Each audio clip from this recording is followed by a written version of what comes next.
Welcome to Tanakh Talk. I'm your host, William Hall, broadcasting live out of Kingsland, Texas, USA, with episode number 87 of Rabbi Tovia Singer's Let's Get Biblical Q&A.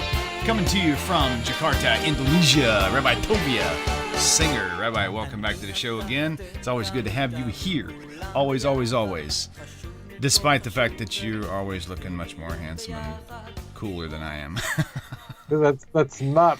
It's a given. Like a big threshold. It's not like Oh yeah. Oh my gosh, I still can't get over what you told me earlier. Shame on you. That was just, man. What? Because I mean, you said that I can only like the things that you like, but you like all my jokes, so I can like them too. Nobody likes your jokes. Man, see, I didn't That's know why that. I'm on the show. That's why you don't do solo shows. We all have to jump in to save you. Yes. Especially me. Man, the super rabbi, the savior Right. of the Jewish people. Hey, that was your coin, not mine. Right. Oh, man. Well, it sure is good to be back up and running. We're very excited to be here. I've got my lovely wife over here who's going to help me take time markers down. And I'm drinking out of my new coffee cup. I don't know if y'all can see that. The Tanakh Talk coffee cup. Isn't that awesome looking? That is so cool. Thank you, I'm Julie. not trying to make fun of Gentiles, but But you'll do it for an exception of me, right? All right. That's awesome. That's awesome. That's awesome. Okay, cool. Well, let's get this baby kicked off, man. I am excited and ready to rock and roll. We'll start off with our first caller. Caller, thank you for your patience. Please, let me turn that down first so we don't hear the music. And you give me 1 second. Okay, now I have three mice, three computers I got to deal with here. Give me 1 second. And then caller, welcome to the show, my friend. Please tell everybody your name and where you're calling from. Yes, good afternoon. My name is Afroz. I'm calling from New Jersey, United States. And Liam, I want to thank you for providing us this platform. Thank you very much for your work. And Rabbi, assalamu alaikum. Thank you. Alaikum salam. Rabbi, I'm grateful for your work and service, enormous work, very much grateful. The question I have is this. I am currently taking a course in the Holocaust studies, and one question came to my mind as I'm reading through the material and watching the videos. Did the church in large ever express regret or ever ask for forgiveness for the indifference during the Holocaust or collaboration in many cases for the crime of committing genocide towards the Jewish people? That's one. And second question, as I understand after listening to your audio and video, that the past 2,000 years of anti-Semitism mostly was a result of the Christian Bible, what we find in Christian Bible. But now, in today's world, is this anti-Semitism hidden or obvious? Is this relevant anymore? Is this anti-Semitism? What? I didn't get that last word. Found in the Christian Bible. Is the anti-Semitism found in the Christian Bible? Okay. Yes. That's really Is this relevant in today's world? Gotcha. That kind of goes with the question we were going to try to address. And I'll just state the question, and then Rabbi, you tell me if we need to handle these two questions separately. Maybe the caller, Froze, you can tell me too. Why is the New Testament so anti-Semitic? So you can decide how to deal with that, but I notice that's something that we have to cover as well. So. I think Rabbi explained this very clearly. I mean, at least to me, why the anti-Semitism found in the Christian Bible. It's rather obvious sometimes, but as Rabbi explained, yeah. But the question is, in today's world, when few people, what was the church's response to the Holocaust? Okay. Rabbi, do you have that? I've got a loose connection on Rabbi. It sounded like he got your question. Now, let me hang up and have him call him back. Hang on 1 second. Call. He's got a loose connection on his end. Call Skype. All right, good deal. All right, we'll see. What I want to make sure, before you hang up, I want to make sure, Rose, that he's got your question. Okay. Yeah, I sure Thank did. you, sir. Okay, you got it. Okay, very good. Thank you, Rafroz. Thanks for calling in, and we'll just hang up and tune in for the answer, okay? Thank you, sir. Assalamu alaikum, Rabbi. Thank you very much. Shalom, shalom. Okay, Rabbi, So, if you've got this, please tell me what those two questions were, because I was having a hard time following along. sure. What was the first question? The first question, these are two very interesting questions. Okay. The first question is a Muslim caller. His question is, did the church ever apologize for the crimes it committed during the Holocaust, when all of European Jewry was destroyed? And the second question is the anti-Semitism in the New Testament contribute to the hatred of that drove? Was it did it provide the fuel that made the Holocaust possible? And if so, why is there so much anti-Semitism in the Christian Bible? Okay, very good.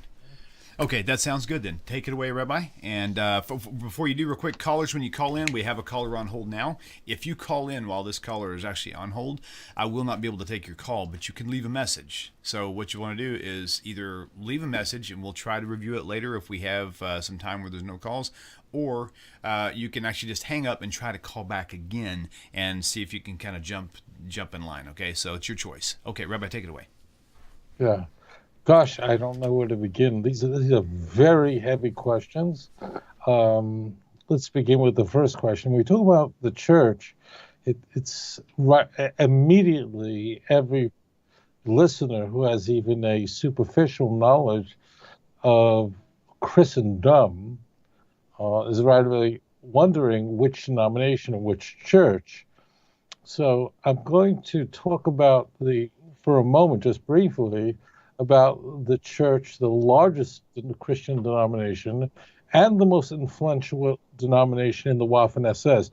Granted that in Nazi Germany, it is estimated that roughly 35% Germans were Lutherans and 65% are Roman Catholic. There were other denominations, but those were the two most dominant. But the Roman Catholic Church was deeply influential, and many of the highest-ranking members of the SS and the high officials of Nazi high officials were members of the Roman Catholic Church, as Adolf Hitler was baptized and confirmed in the Roman Catholic Church. And moreover, I know this makes Christians very upset, and they go, Hitler wasn't a Christian. I could tell you this, I've read Mein Kampf a few times, and I presumably, I know that the copyright is over, so it has to be available online. And I strongly encourage anyone who really is serious about this question to just find Mein Kampf. It's free online today, and just do a search.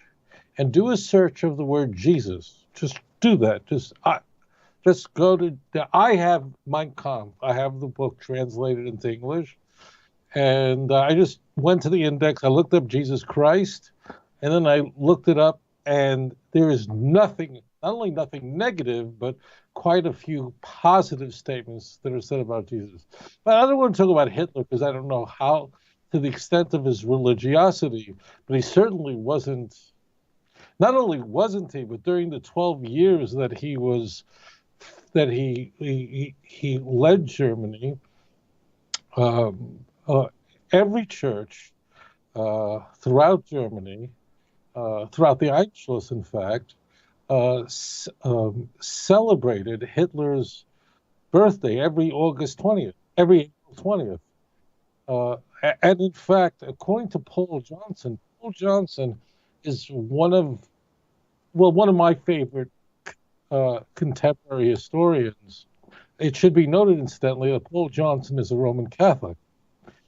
He concedes that roughly 55% of the Waffen-SS were members of the Roman Catholic Church in good standing.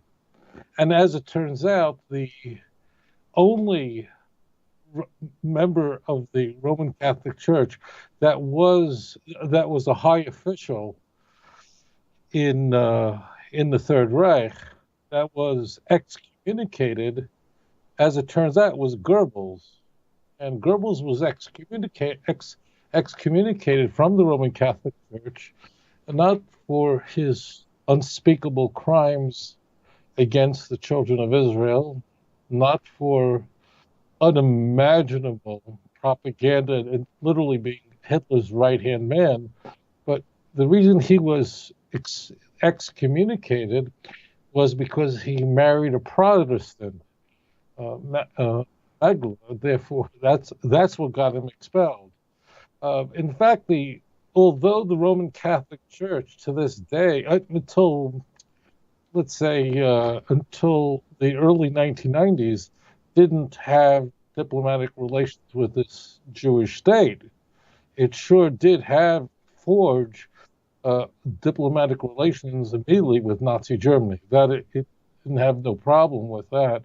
And the SS had a belt buckle that read prominently "Gott mit uns," which means that God is with us. Moreover, following the Holocaust and following the defeat of Nazi Germany, we know this. This is not any conspiracy or anything like that. The Roman Catholic Church had an official office set aside specifically for the purpose of assisting and aiding Nazis who had to flee justice from either the Allies or from the Russians, and they successfully assisted many Nazis, providing for them new identities, for them to flee to South America. So not only did they, it's painful reading, but those of you who wish to study this topic, there is a book called Hitler's Pope, and I will tell you, it will blow your mind away. Now, that's the Roman Catholic Church. There was, the Roman Catholic Church also engaged in an enormous amount of denial and claimed somehow Pius XII. What a name, Pius XII. You should know that if you look at the popes with the name Pius, watch out. Pius XII was silent during the Holocaust. He could have likely saved many, many Jews. And instead, when the Gestapo came into Rome, he stood by silently. And the Roman Catholic Church to this day is still in denial of the complicity of Rome in the destruction of world Jews. Lutheran Church, you know, what's interesting about the Lutheran Church is they did, an apology many, many years later, regret and so on and so forth. But, it doesn't, as it turns out, the Lutheran Church, particularly the evangelical Lutheran Church, they're not evangelicals in a conventional sense, but that's their name, are still some of the most hideous opponents of the Jewish people to this day, and cause an enormous problem for our nation. It should be said that the Holocaust could not have happened without Christianity. It would not be possible. It is not an accident that the Shoah, which destroyed Christian Europe, almost my entire family was wiped out. Happy to speak about it. Only occurred in Christian countries. If a country was, because there may be some Christians watching this and going, well, the Christians that participated in this were not real Christians. Well, it turns out there were all sorts of Christians, but the one thing that's certain is that if Jews made their way to countries like in the Far East, to Shanghai, if they made their way, got to Japan. Japan, these are the allies of the Nazis. Japan was the most prominent member of the Axis. You were safe. A Jew was safe in Japan because Japan was not a Christian country. It has its own religious beliefs and emperor worship. But whatever it was, anti-Semitism is literally unknown in that part of the world because they just weren't poisoned with the teachings of not just the Christian Bible, but of all the church fathers. And I just say this to you, if you're a Christian and you're watching this and you're offended, I don't know what to say to you. But if you just Google, anti-Semitism and church fathers, and you will not believe that the very people that you admire, look up to, study, if you're a Catholic, venerate, it doesn't make a difference. It was Uranus, the French, the Bishop of Lyon, there was no France then, but it was Augustine, the Bishop of what is today Algeria. I mean, it doesn't make a difference.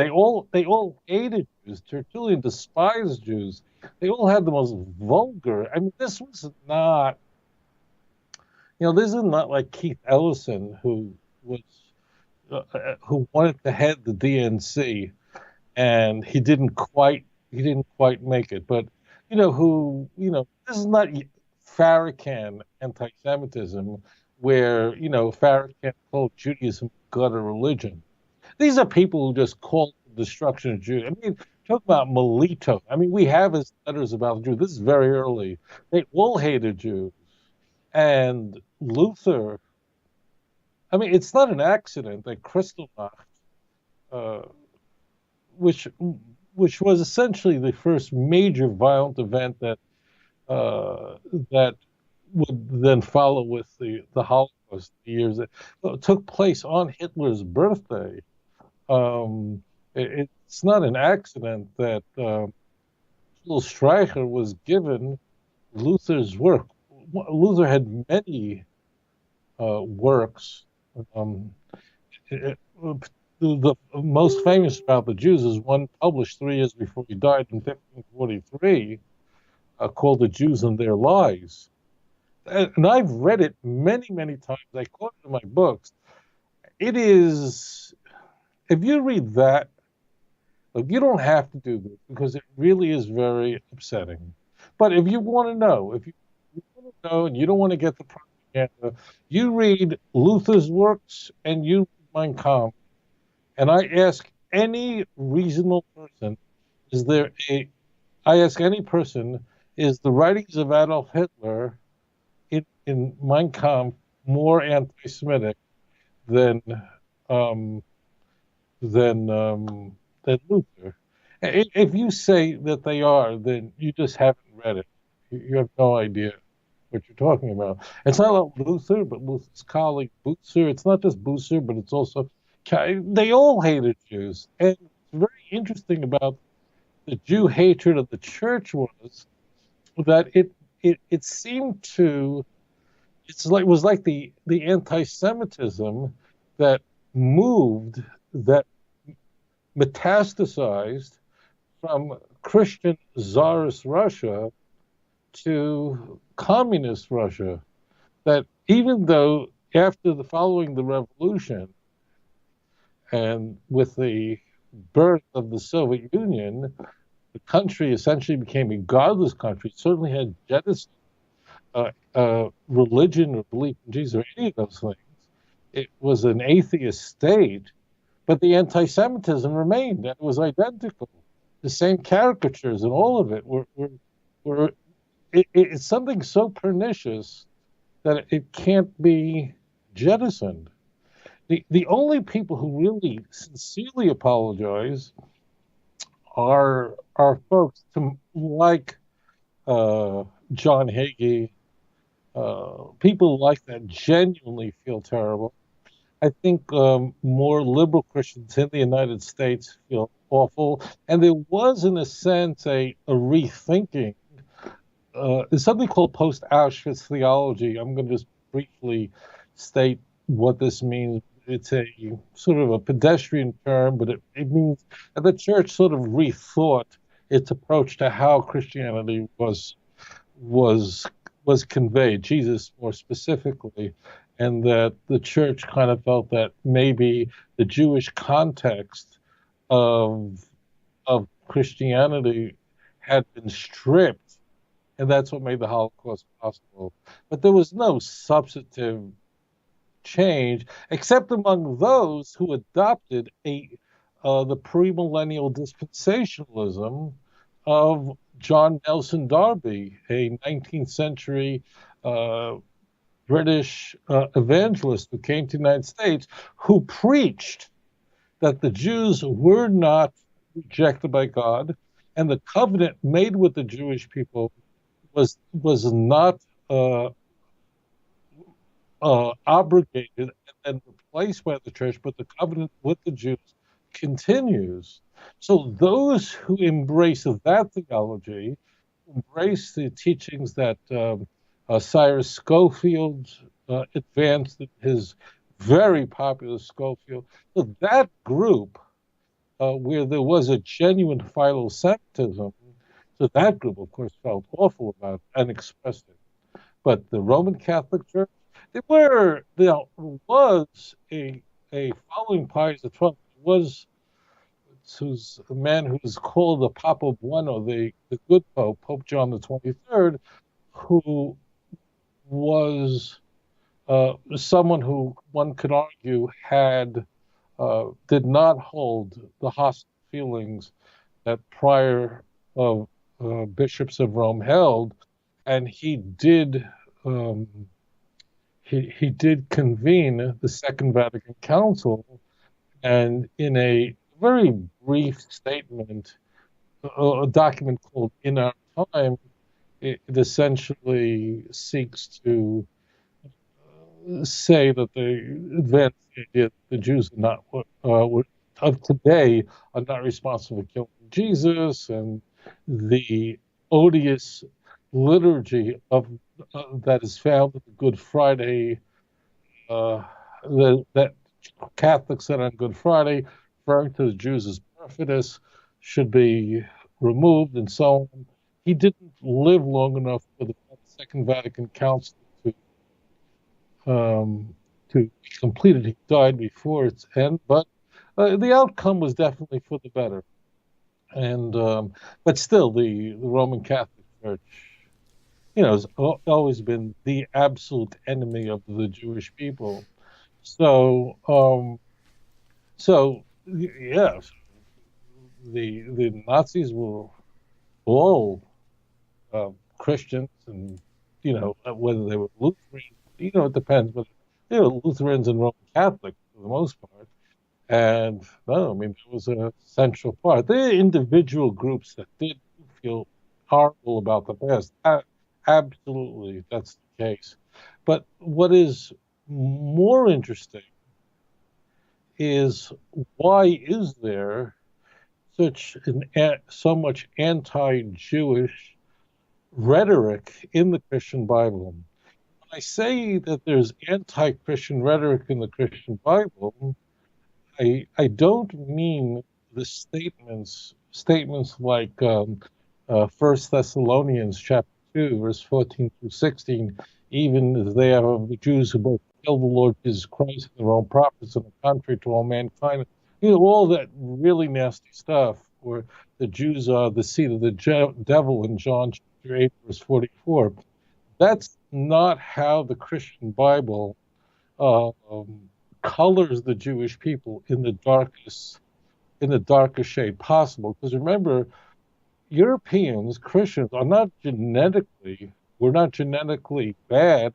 They were just reading literature, meaning the Christian Bible, that unless if you're growing up as some premillennial dispensationalist, you're going to have to reverse engineer these statements, and they do.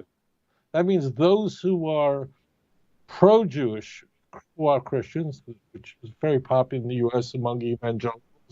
So it's a very large segment, probably 70 million evangelicals that identify this way. But if you read it, a natural reading of the text is virulently anti. The Jews are held in contempt, where the Jews are portrayed as completely culpable for Jesus' crucifixion. And most importantly, the later the book, or the later the gospel, the more anti-Jewish it is. And this is very clear. So if you look at Mark's passion narrative as an example, and roughly 1/3 of the book of Mark is a passion narrative. It's often been said that the book of Mark is basically one big passion narrative with a long introduction. The Jews are jostling, are pushing, are pressuring Pontius Pilate to crucify Jesus, and Pontius Pilate goes along with it. And it certainly portrays the Jews as culpable for the responsibility of Jesus' crucifixion. But as you move to Matthew and Luke, which are written some 15 years after Mark, the two things happen simultaneously. And that is that the responsibility, the culpability of the Jews for killing Jesus is increased, and the Romans are further exonerated. You'll find this in Matthew, very, very pronounced. It's the only book in the Christian Bible where we're introduced to Pontius Pilate and his wife. It's the only place you'll find Pontius Pilate's wife. And here you have hordes of Jews screaming for Jesus to be executed. And Pontius Pilate saying that I see this man as innocent, and symbolically washing his hands of this event, because he's squarely on the side of Jesus and opposing the hordes of Jews who are demanding Jesus' crucifixion. And it doesn't, if you look at the text, it doesn't make sense. And the Jews scream, take on ourselves and our children. A single passage that is without a question responsible for the death of more Jews than any other passage in the Christian Bible. And in Matthew, Pontius Pilate's wife, who was then present, had a dream the previous evening where she has a dream that Jesus is innocent of any charges. So imagine the scene that's painted in Matthew. The scene there is you have Pontius Pilate and his wife, the two Gentiles, defending Jesus, saying he's innocent, Jesus shouldn't be crucified, and the hordes of Jews who are demanding Jesus' crucifixion and saying that we accept his death not only upon the responsibility of his death, not only upon ourselves, but upon our children. That means that all future generations are responsible for the death of Jesus and are Christ killers. Now, once we get to the book of John, it gets insane, because in John, we have a conversation, this discourse. John is very different than the synoptics, just in every way, but one of them is in the literary sense. There's these very long dialogues in the book of John that you don't really find in the synoptic gospels. And one of them is a dialogue between Jesus and Pontius Pilate, where Jesus says to Pontius Pilate just squarely in the eye that you're not responsible for what's unfolding here, and therefore those who gave me over to you, their sin is greater. Pontius Pilate is completely exonerated. In fact, after the Jews demand Jesus' crucifixion, if you look at the text, it literally says that Pilate gave Jesus over to them, and the them there is the Jews. So the Jews are literally taking Jesus to be crucified. So what you have is, if you look at the trajectory of the New Testament, is that the later the book, you can map this really easy, the later the book is written, the greater the culpability is for the Jewish people, and the responsibility for the Roman responsibility for Jesus' execution evaporates, recedes completely. Now, if we went, and I'm not going to do it now, if we went to texts, to Gospels that didn't make it into the canon, It gets crazy. I mean, if we continue this, in case you think there's a coincidence, you go to the Gospel of Peter, written a little bit later in the 2nd century, forget it. I mean, that's insane. The Epistle of Barnabas, also vertically anti-Jewish. And it's one point should be made. It's not just saying the Jews are bad or the seed of the devil and so on. It's the storytelling in the Gospels that affect the reader to the extent that Christians would believe anything about the Jews, that the Jews would would kill Christian boys and drink their blood, even though Judaism is the only religion where drinking blood is absolutely forbidden. Well, it's in Islam as well, but this is so. In one sense, we'll say, well, Christians are really bad. I say this, that Christians were completely rational. They were looking at literature and reading it literally and drawing the only possible conclusion. And that conclusion was that Jews are absolute Christ killers. And in case you think that maybe this is an opinion of a rabbi who is not fond of the Christian religion, and therefore I'm saying this in order to somehow cast Christian, if you feel that way, please pick your reformer, pick your church father, and just read what they wrote about the Jews. Look at John, the golden-tongued John, to see what he had to say about the Jews. And you look what Tertullian wrote about the Jews. Look what Jerome wrote about the Jews. You could, this is online. They got you'll lose your mind. What you'll realize is that Christians in Europe were completely rational. And if the Germans had said that our Unglück, our misfortune, and those who are trying to who are the parasites of society, of civilization, were not the Jews, but rather they were the Irish, no one would have believed it. And the Holocaust would have never happened. If Hitler would have blamed the Irish, people would go, are you insane? Because it wouldn't have made sense. Hitler was a very skilled orator, but he could not have galvanized, he could not possibly have galvanized Europe against the Jews without Christianity to make that possible. It was all the caricatures of Jews. Now, the question, of course, is the screaming question here is why? And sometimes I'm asked the question, well, wasn't the New Testament, wasn't it written by Jews? Why would Jews write these terrible things about the Jews? So, as it turns out, this point needs to be made, is that we really don't know who wrote the Gospels. And in fact, I should have said really, because really somehow maybe mitigates against it. So I want to restate that. We don't know who wrote the Christian Bible, including the Gospels. In fact, the only of the 27 books in the Christian Bible, we really only know who wrote 8 of the books. We know that 7 books of Paul, the inscriptions are correct. The other 6 are highly doubtful. And the book of Revelation was written by someone named John. So we don't know who wrote Matthew, Mark, and John. I know it says St. Matthew in the Christian Bible, but that's not in the manuscripts. That's a later Christian ascription. 2nd century scribes were responsible for saying that these texts are, Matthew was written by a disciple, tax collector. John, the book of John was known as the book of John, even though John, whoever wrote it, explicitly states in John 21:20 that he is not John, because he got his information from the disciple who Jesus loved, which would have been John, the son of Zebedee. It doesn't make a difference. That's what they're told. They think.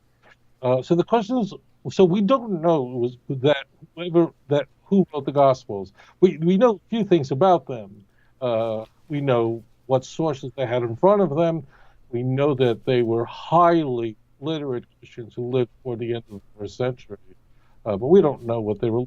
But The key question is, why were the Jews portrayed this way? And why were the Romans largely exonerated to such an extent that to this day, in the Ethiopian church, you won't even believe this, you have to look it up for yourself. In the Ethiopian church, Pontius Pilate, the person, this was the man who was in authority during this time, responsible for Jesus' crucifixion, and he remained in authority till 37. Pontius Pilate is regarded as a saint, and according to their tradition, Pontius Pilate so much regret over having Jesus crucified, they actually committed suicide. So he's venerated as a saint. I mean, I know you're going, really? Yes, really. I'm not making any of this stuff up. So let's finally go to the final part of this. And that is, why? Why is the responsibility of the Roman responsibility for Jesus' crucifixion not there, and the Jews are blamed? And it says so, but I can go to the beginning of Acts, speech of Peter. It doesn't make a difference. All over the place. It's everywhere. And if you don't see it, then you're not reading it, or you are a Christian Zionist, and to you it's inconceivable that your New Testament is anti-Semitic because you love Jews, and therefore you have to re-examine the text. But you please read all the church fathers, read all the reformers, read Spurgeon's speeches about the Jews, and they all say what I'm saying. This is very important. This is not my opinion in order to color Christianity or Christians in a way. This is my take, is exactly the take of almost all Christians. Right? So the question is why? Why are the Jews portrayed this way? And the stories of what the Jews were doing, that means during Jesus' life, in his ministry.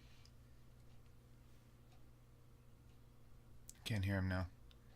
That's weird. His voice just cut out. Oh, it's freezing up, that's why.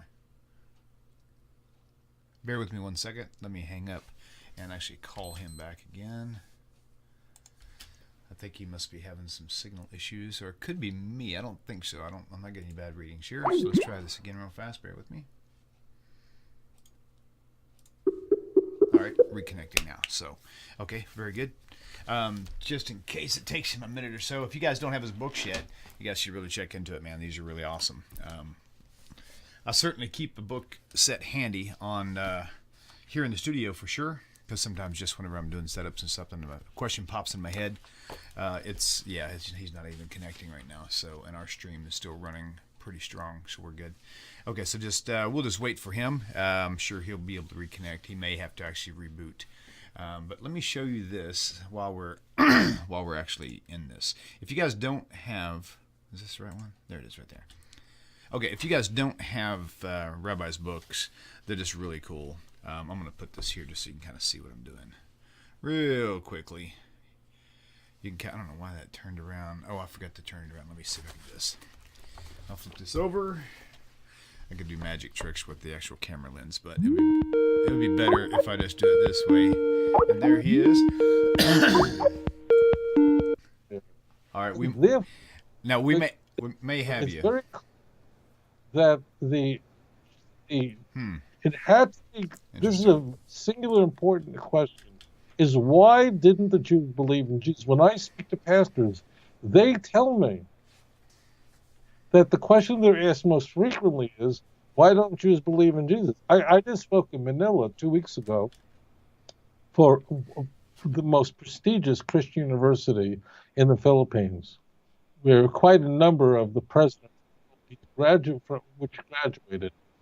And I was speaking about the Torah and Mount Sinai. And by the way, the people of the Philippines have a very deep affection for the Jewish people. But they're very, very unique, very different in Southeast Asia for whatever reason. But as it turned out, the very first question the students asked me, my lecture was not about Christianity or Jesus, was, why don't Jews believe in Jesus? This plagues Christians. They just don't get it. So there are two ways that Christians can explain this phenomenon. They can either say that the Jews are reading the scripture and have drawn a completely different conclusion. That's one possible, which is true. That means the real answer that a pastor should be responding to the age-old question, why don't Jews believe in Jesus? The real true answer is Jews are examining and countering the Christian claim that Jesus died for the sins of mankind and rose from the dead, and he was the second person of a triune Godhead. Jews are reading their texts and are saying that these are rather fantastic claims. They're drawing a totally different conclusion.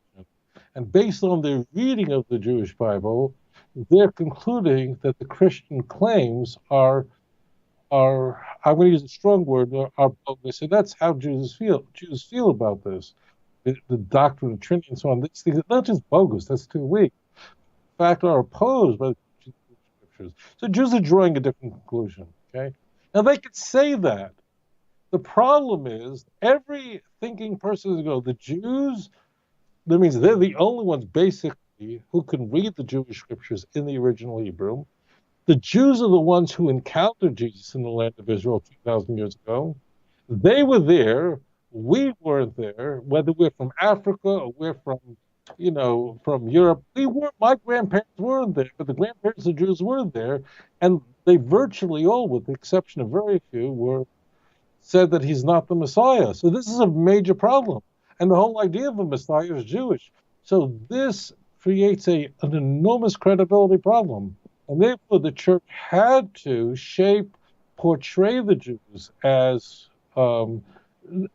demonic enemies of God and enemies of God's salvation plan for mankind. And therefore one could say that the Jews were enemies of God, demonic. If they wanted to be a little nicer, they could say the Jews had scales over their eyes, nails over. This is all complete nonsense. The Jews are just reading the Jewish Bible and then examining Christian claims. We're going, there's no relationship between what the church teaches about Jesus and what the Jewish Bible, what Isaiah and Ezekiel teach about the Messiah. So that's the reason why the New Testament, the Jews are just bad. They're bad people. Oh, they're bad people. Of course, they're enemies of God. So there's the answer. The answer is the church had to frame the Jews as mindless, is very, very important, mindless enemies of God, a banal nation that was dedicated to undermining God's plan of grace. Who would do that? Only the most devilish people, namely the Jews. And this is how the Jews were portrayed, as people of the devil. Just one other point. Text in the New Testament even goes further. It's in the New Testament, if you read it, and I'll just do this very quickly. The text in the Christian Bible portray the Jews just as not only as deliberately unbelieving, but in fact the New Testament is very clear that the Jews really knew that Jesus is the Messiah, but rejected him anyway. And I get this accusation all the time from Christians. And this is an outrageous claim. That means the Jews deep down think that Jesus is the Messiah, as were the priests who find out from the Roman soldiers in Matthew guarding the tomb, but they just pay them off. Why don't they just say, oh, I guess he did resurrect, you were mistaken. No. These are a demonic people. And then, with that kind of explanation, people say, oh, the Jews are the devil. And if the Jews are the devil, then we can destroy them, because one point is important when it comes to racism of any kind. In order for a people to commit genocide against another, in order for people to hate another nation to the point of wanting to kill them, they have to be dehumanized. They can't be like others. They can't be like others. It's not that you don't like their music and culture. These are the people of the devil. They have to be. And that's how the Germans, in fact, spoke of the Jews, which resonated for Christians. That is, Jews are Untermenschen, which means they are subhuman. They are unglück. They are parasitical people. They're people of the devil. They have horns. That's where this comes from, and that's why the Christian Bible framed it this way. And therefore, I'm saying that Luther wasn't a bad guy. Luther was an honest guy. He was reading the text honestly, and he was drawing the only logical conclusion he could. Okay. All right. Well, here's what we got to do. Let me real quickly go and let everybody know. Rabbi, first of all, do me a favor. Check your microphone to make sure that your lapel is actually being picked up. Because I notice that when you're talking, it's cutting out and kind of going in and out. Right now, I don't hear you wiggling that mic, which means you're probably using the desktop microphone. Doesn't sound terrible. It just sounds like your voice is not strong and clear like it usually is. Let me just fix that right now. Let me just check the. Okay. I thought it might have been a connection issue, but I don't. I think it's actually the wrong microphone is hooked up. So while you're doing that, you're right. So let me just for a moment. You go right ahead, and for that same moment, I'm going to tell everybody about your books. Okay, so as I was saying earlier, if you don't have these books, it's your own fault. You got to get these books. This is his. Let me see if I can turn it up this way. It might be a little bit better if I just kind of illustrate it. Wow, that's really zoomed in close. Scale down. There we go. A little bit better. Okay, so Let's Get Biblical Volume 1 and 2. If you don't have it, Amazon.com. You can go to outreachjudaism.org and get it. These books have got wonderful indexing and glossaries on it. Front of the book has got the topical index that you can see here. Sorry about the actual screen. It looks kind of weird. But this will get you the point. Oh, I think I'm on the right one. There we go. And in the back of it has got the actual verse references. They're all in numerical order. I didn't actually set up this camera right. Sorry. But anyway, you can see how everything's very easily organized. And if you've never read this book, if you've got the books, you've never listened to the audio with it, you're missing out also, because it's really like reading the book and having a rabbi sitting in a room with you, telling you what's in it, telling you how to understand what he wrote. It's pretty awesome. They don't have the CDs are not available, but the audio files are. And just let me know if that's better. I'll tell you here in just a moment. All right. Oh, wait 1 second. Okay. 1 second. My apologies. No problem at all. And so, yeah, it's really a great resource. You can download those modules on his website one at a time, or if you want to get the entire bundle, you can do that by offering a donation of any amount, which is, I did the same thing. So I have all of his podcasts on my phone, and it's really, really awesome to have that whenever you're stuck in traffic or if you're just driving to work. I commute back and forth, round trip to work, about 3 hours a day sometimes. So I have a lot of windshield time, a lot of Tovia time, as my wife would call it. She's going to pull out the Tove. So anyway, how's it going, Rabbi? Did you get it figured out? I see the problem, and that is I'm going to shut off Skype for a moment. Okay, go ahead. I just yeah, that's fine. We'll disconnect and we'll reconnect in a minute. Not a problem. Oh. Okay, so yeah, Skype actually has a lot of settings in it, and if you have to tell it what microphone to use, and sometimes if you're in the middle of a process, it won't let you change it unless you're actually logged off. So we'll let him fix that. But like I mentioned before, go to the website and just look up. I think it's free audio. In fact, I'll see if I can pull that up for you so you can actually see it. Some websites are actually hard to navigate around, so let me just do that. Outreach Judaism. Did I do that right? .org right there. And that's there. Okay, and let me pull up a screenshot. Screen capture. Let's see here. Oh, I think it's already open. Give me one moment here. All right, and I think, by the way, we figured out what the issue was earlier. It turns out Jason Akers had done some research for me. Thank you, Jason. You're the man. That my USBs were being overloaded, and I've got a 600-watt power supply box with a USB backup, and I had that plugged in with another one. They were drawing too much power, and it kept shutting it down. That's what it looks like anyway, so we'll pray that's it. It's unplugged. Hopefully we won't have any more shutdowns, so that'll be nice. Okay, so let's screen capture here. And let's pull this over here where it belongs, right here. So, and also, for those of you who don't know, you should know. Right now, we've got a total of about close to 300, probably 285 or so videos that we've done on Tanakh Talk so far.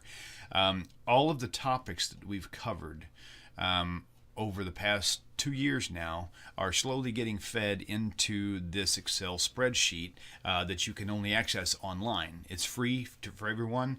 If you have a question, you wonder if we've covered it before, or if you need a quick answer and you can't wait till Sunday, you can go to that link that I provided on my Facebook page and actually just log on to it. It's in a Google Drive link, and open it up, and it'll take you right to the topics list. There's probably, I think, close to 200 topics in there now, maybe 150. And there's instructions on how to use that sheet. So any topic that we're covering, and as we edit more videos and give more timestamps to further videos, that information will be added to it. So that list will keep getting bigger and bigger and bigger. Unfortunately, right now, it's only got about 10 videos, maybe, that are actually included on that. So, okay, we'll come back to All right, that's pretty fine. Okay, do me a favor, kind of wiggle your mic, the one that you're supposed to be using. Testing. Okay, I can hear you. I can hear you typing it. I can hear you tapping on it now. Okay, all right, let's try that and see how that works. All right. Okay, good deal. I can hear you. It still does sound a little muffly, but I'm not sure why. Maybe it's. Do you have two microphones on right now? Is that on your? Yeah, one's going into the other camera. That has nothing to do with this. Okay, so that's fine then. That'll probably be just fine. Okay, well we've got a caller on, and we've actually had quite a few calls, and I'll have to repeat when we have somebody on hold, I won't be able to get the other calls calling in. So you can still call in, but leave a voice message, and we'll go back and review them later. So, okay. Where's the other mouse? Let's put this out of the way. All right, we'll go ahead and take this next caller. Caller, welcome to the show. Please tell us your name and where you're calling from. Good morning, Tovia and Will. This is Sean in Montana. Hello, Sean. Welcome back to the show. Very good. Almost every week. Yeah, I know, right? I'm going to set a record. Well, I'm starting to get your mail here. I think that's when we're going to have to cut things off or slow it down. I'm just kidding. Sean, what's the question for Rabbi? Okay. I have two, just real quick. I think the first one will be pretty easy. So, I was a Christian, and now I've been Noach. I believe I'm a Noahide. And if I were to, let's just say, convert to Judaism, and then later my life completely become an atheist and deny God. Right. What does the Torah say on where I'll be in the world to come? What I know that Tovia has touched on hell a little bit, as well as life after you have passed. Right. But specifically, if I choose to completely deny God, what does the Bible, what does the Torah say, the Tanakh say, what will happen? And my second question is also based on the Noahide laws.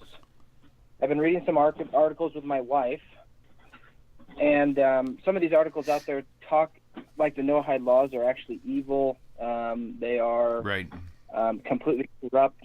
They're used to, in the future, potentially, when the Messianic age happens or whatever, for the Jews to behead people who, don't say God's name incorrectly and stuff like that. But my question is do the Noahide laws overwrite the Ten Commandments?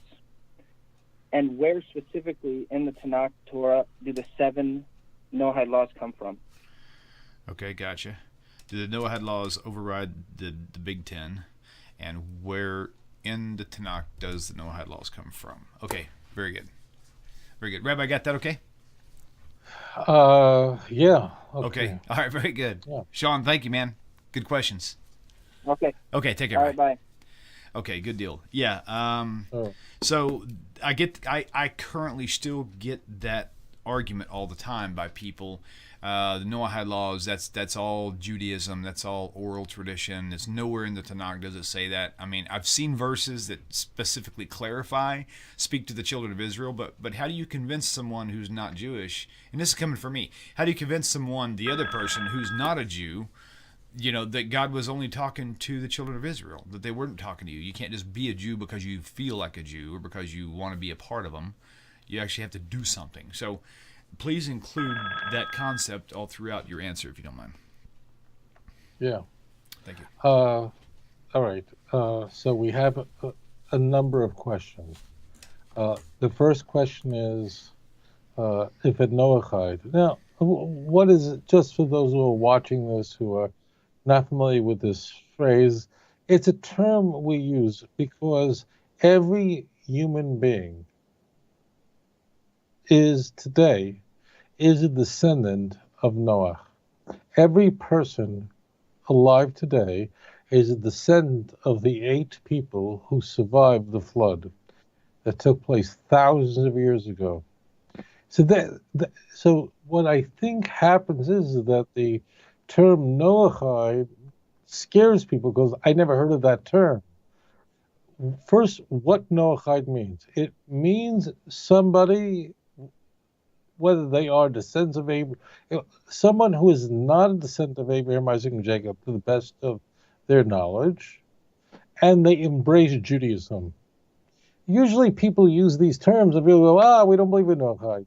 Well, a Noahide is somebody who is not a member of the children of Israel, not to the best of their knowledge, a descendant of Abraham, Isaac, and Jacob, that have embraced the Jewish faith, but have not converted to Judaism in the sense that becoming a Jew, becoming a descendant of Abraham, Isaac, and Jacob. You may ask, how do you change who you are a descendant of?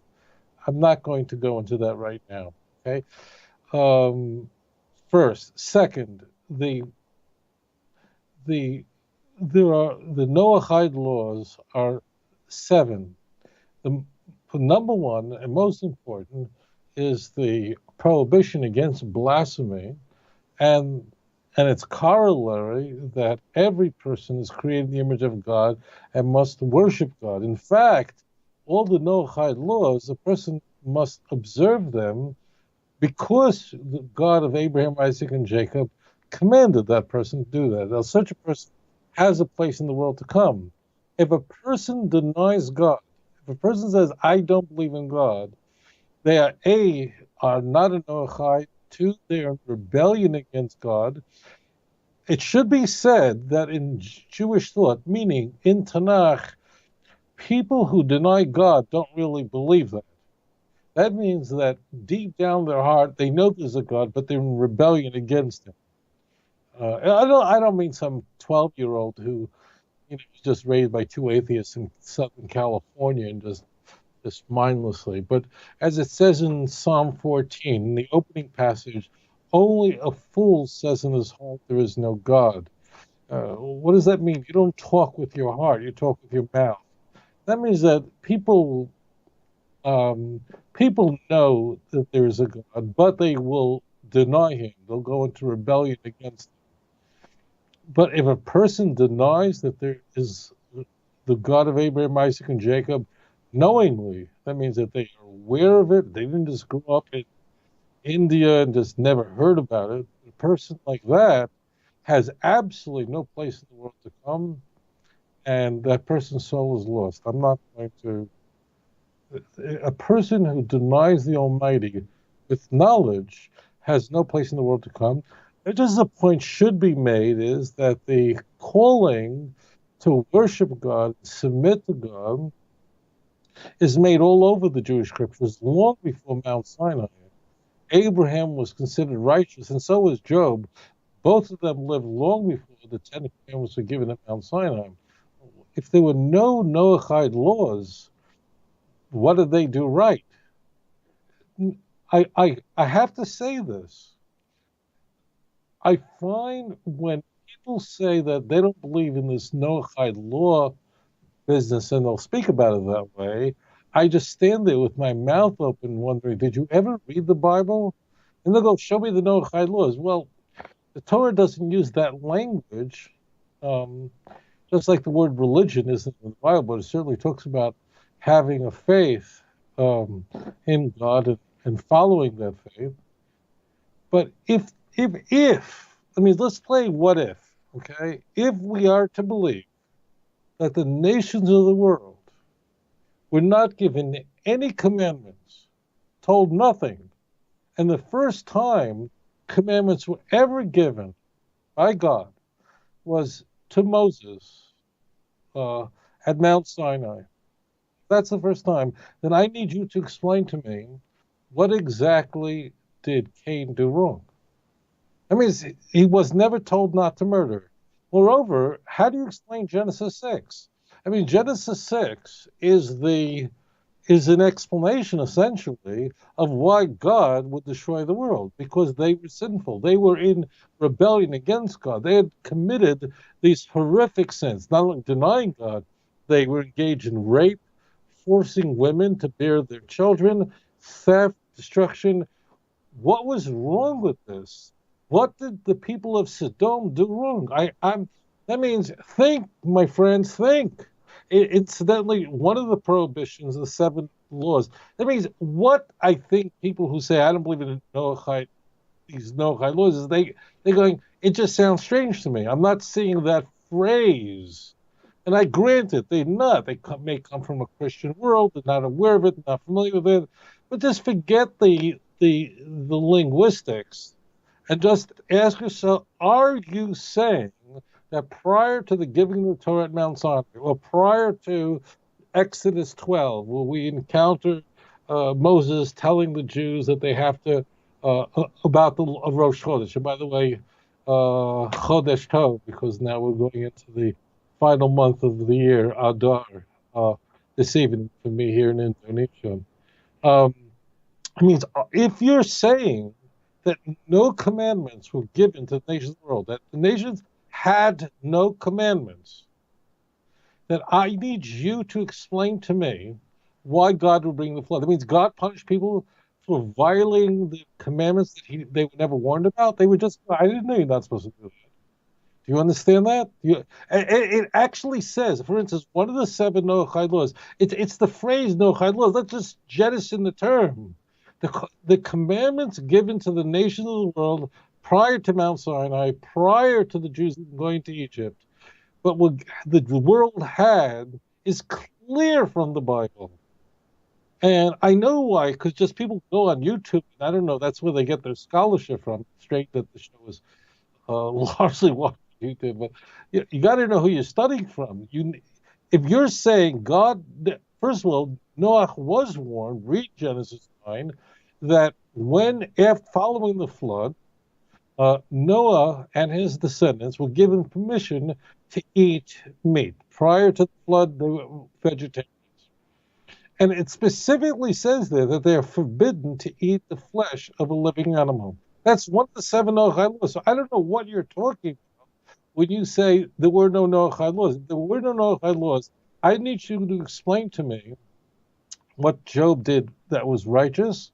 I need you to explain to me what the world did wrong if they weren't warned. There can't be punishment if people weren't aware that there's something wrong with this sort of behavior. The answer is obvious that the nations of the world had al-pi Kabbalah, which means they had already received it going back all the way back to Adam, that there was a way that God wanted the people of the world to live, and that murder was unacceptable, and theft was unacceptable, and that immoral life was unacceptable. If it wasn't unacceptable, I need you to tell me what exactly the people of Sodom did wrong. I mean, if God never said a word of how to live your life, if there were no laws prior to Mount Sinai, I need somebody to tell me, to explain the end of Genesis 18 and the entire chapter 19. I want to know what Sodom did wrong. Because the people of Sodom will go, did we do something wrong? Did we do something differently? When Abraham bargained with God and has pleaded with God, perhaps there are 50 righteous people, 40 righteous people in the city. What would have made someone righteous? What commandments would they have been keeping, observing, if there were no laws prior to Mount Sinai? You can't believe this. This is it. So now I want to say this, which is unusual. The people who say I don't believe in Noachide laws, I think are probably really good people, and they just think the term comes from the Talmud, which it does, and they think therefore it's rabbinic Judaism and it's not biblically based.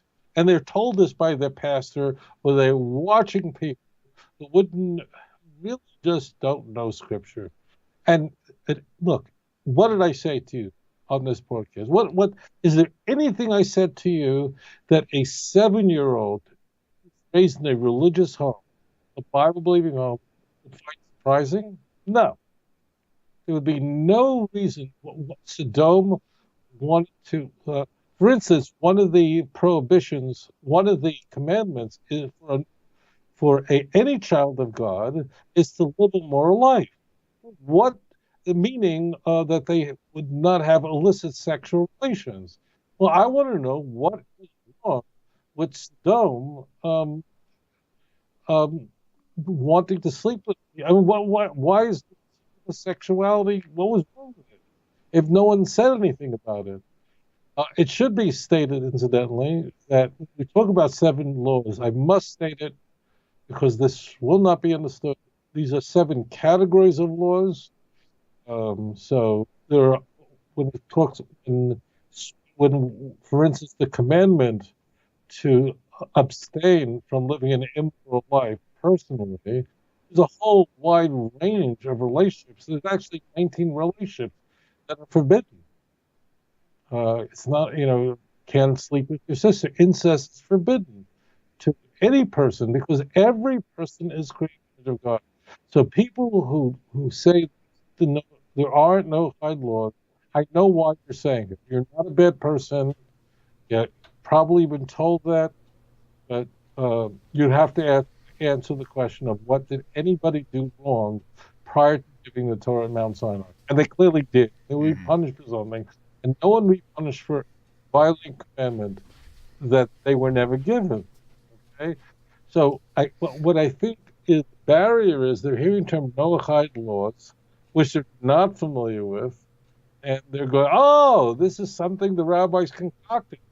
Now, where does that come from? Well, that comes from all the propaganda that the Messianic movement, which is probably the only religion, it's a Christian, the Messianic movement is a machination of Christianity.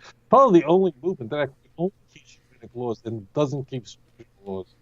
But because of this, you're constantly bombarded with the rabbis inventing stuff and invented traditions. You've just been bombarded with this for 30 years. You really believe that. And we're all stupid. Mm-hmm. So you then hear the word Noahide laws. It is true that those words are not found in the Jewish Bible. The reason why the term Noahide laws were adopted is because all the sons of Noah. You can call it anything you want to. You might ask the question, why are they not called the laws of Adam? Well, there is a reason for that. That is, Adam's sons married their sisters. Okay? Right. God gave them. So therefore, now, why did God arrange the world that way? Loma nivra odam yichidi. Why did God start the world with just one man and one woman, necessitating that the first generation were brothers and sisters who would then produce offspring? That's beyond the scope of this show. It's a fascinating question of why God would want to start the world with one couple. But the point is clear that the first generation, in order for God to make sure that there was only one man and one woman, therefore the first generation, the subsequent generation, the sons were marrying their sisters, which is a violation of Noahide laws, but subsequent generations that would come to an end. That's why they're called Noahide laws, because we all descend to Noah. But if someone denies that there is there is the God, there's one God, and does so with knowledge, I mean someone who just is born in some mountain in Papua and never encountered, just that they don't know anything. God doesn't hold such people accountable. That's a whole other issue. But surely, if a person does not believe in God, the person has no place in the world to come. The person is cut off completely. So where do they go if there's no? Is there a place they go? Is it something that they're just absent from God? I mean, is this where hell would come in? Tanakh, and therefore Jews, are reticent, they're reluctant to talk about hell. I think the Christians drive us so crazy with hell and hell that we just find it came to a point that we just found anything Christian to be disgusting. But I shouldn't allow Christianity to affect the answer. Tanakh doesn't threaten with heaven and hell. It does mention there is such a thing. It doesn't threaten because it's not testable. You can't illustrate where people actually go. And therefore, it's a very effective threat that you're going to go to hell. And people really would be more religious Jews. The Jews, for example, would more likely be more religious if they were constantly going to go to hell for not being religious. But it's untestable. When the Torah on our people to be faithful. It's not heaven and hell. It's things that you could see. Zachor, God says, remember who I am. I took you out of Egypt. The Torah appeals to history rather than something that's inaccessible. And that's the other side of the grave. But it is very clear, both in Tanakh and inside in our rabbinic literature, in the oral tradition, that a person, and it's in Tanakh, that a person who denies any of these laws live their lives anyway, and they will go to get. If a person doesn't believe in God and willingly, knowingly rejects, means God takes everything into account. Lord only knows. When we hear that, so I know I'm modifying constantly, but I need to do this, or else I'm going to get a lot of questions. I don't want to worry people. There are some people watching the show who have been hurt in their lives. Some people, God only knows what's happening. Okay, God takes that all into account. Such a person, let's say someone who knows what happened to them, something horrible, and therefore it injured their ability to have a healthy relationship with God. God takes that into account. But so I'm talking about the person who, with knowledge, rejects a relationship with God and denies God and denies His sovereignty. That person not only has no place in the world to come, which means that the lights just go out. That is not the case. But they go to Gehenna, l'doyer doyers. They face eternal destruction of the soul. It's a shmad. Shmad, which means it's destruction of the neshama. So it's more like they just cease to exist rather than going. No, I'm saying that's not the case. But the person is in fact punished in a very severe way. Okay. Now, my guess is that people who are atheists God only knows what happens. It doesn't make sense to me. But I don't know. I'm not God's manager. I'm a salesman. I have no idea. Jews just do consider it arrogant to talk about who goes where. But are you asking me if you reject God and say, I reject God, you cannot steal because you think it's just not the right thing to do. But if you totally reject God of Abraham, Isaac, and Jacob, not only don't you have a place in the world to come, but your soul endures punishment, which means for all generations. So it's the most grave sin. Okay, very good. Wow, that's deep. I know for me, one of the things that you shared before that really helped me with the Noahide aspect of things was over and over again, the laws that are, when they're mentioned, are speak to the children of Israel, speak to the children of Israel. Yes, that's the 10 Commandments. And it's yes. So, of course. And so many people, especially people like myself who came out of Messianic movement or even out of the Christian movement where they feel like the Christians have replaced the Jews, then of course Christians wouldn't think they have to keep the laws, but the Messianics claim that they do, and they will get really upset with you. I mean, I've actually got a couple upset at me because I do things on Saturdays from time to time, but I'm not a Jew yet, and they don't get that. They really feel like, well, if I accept God, then I get to do everything a Jew does, no matter what. And in fact, they even say it's sinful when you don't. And of course, they have no authority to say that, but it's a very emotional subject for so many, for sure.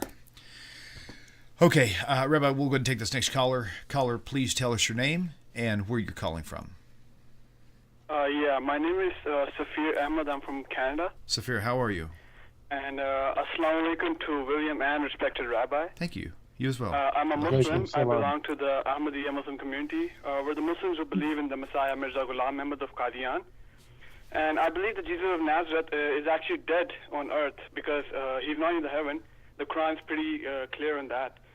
My question to the Rabbi is that Christians believe that Jesus fulfilled the Old Testament prophecies of the Jewish promised Messiah and died a cursed death on the cross for the sins of the world. And the Jews, on the other hand, believe that Jesus did not fulfill the Old Testament prophecies, therefore he's not the promised Jewish Messiah. The question is, will Jews believe in a claimant of Messiah who fulfills the Old Testament prophecies word by word, but ends up dying a cursed death on the cross as of the alleged death of Jesus Christ on the cross? That's the question. Okay, cool. So, just for my clarity, basically, is the way you and I and Rabbi understand the historical Jesus, is there anything in the Old Testament that would say that something like that would happen to someone like that, and how Jesus could still have fulfilled that part of prophecy? Is that kind of what you're asking? Yeah, well, my thing is, the main thing is... Repeat your question for me, my dear cousin. Repeat your question? Okay. Because I don't want to answer the wrong question. I want to be clear what exactly you're asking. Right. The question is, the main part, I'm just stating that. The question is, will Jews believe in a claimant of Messiah who fulfills the Old Testament prophecies word by word, like he will be from the descendant of David and so on, but ends up dying a cursed death on the cross, just like how Jesus died on the cross, according to the Christians? So is there a prophecy that actually states that the true Messiah will still die? Is that right? Will still die on the cross like Jesus? Sort of, yeah. Okay. I mean, the main thing is, I'm just trying to ask that a man who, even if he fulfills the prophecies of the Old Testament of Messiah, and if he dies on the cross, a cursed death. Right, I see what you're saying. Is he the true Messiah or not? Right. So that's what my main point is. Okay, so Rabbi, I think so. Like for example, let's just say a new person comes, fulfills all these prophecies, and he's fitting everything to a T. Everything boom, boom, boom, like clockwork. Everything's perfect. And then at the very, like near the end of all these fulfilled prophecies, he winds up dying on the cross. Is there something in Torah that would allow that to happen and him still remain the Messiah? Okay. All right, I understand the question. Okay, thank you, my friend. That was a great question. Thank you. Okay, Rabbi, take it away. Callers, remember, thank you. You may be placed on hold for 10, 15, 20 minutes. Just be patient. Don't hang up. If you hang up, you'll lose your place. Rabbi, take it away. Yeah. Thank you very much for calling. I should mention, because I don't know. I think a great number of my listeners are Muslims. In fact, I don't think we have any Jews left. I'm kidding, but Sunni Muslims, for example, believe that Jesus never died, rather was taken up, ascended, and he will return and reign for 40 years, have family and children, and then die. There's actually in Medina a grave set aside for him next to Muhammad. Because I know the Muslims watching this are going, wow, this guy is not a real Muslim.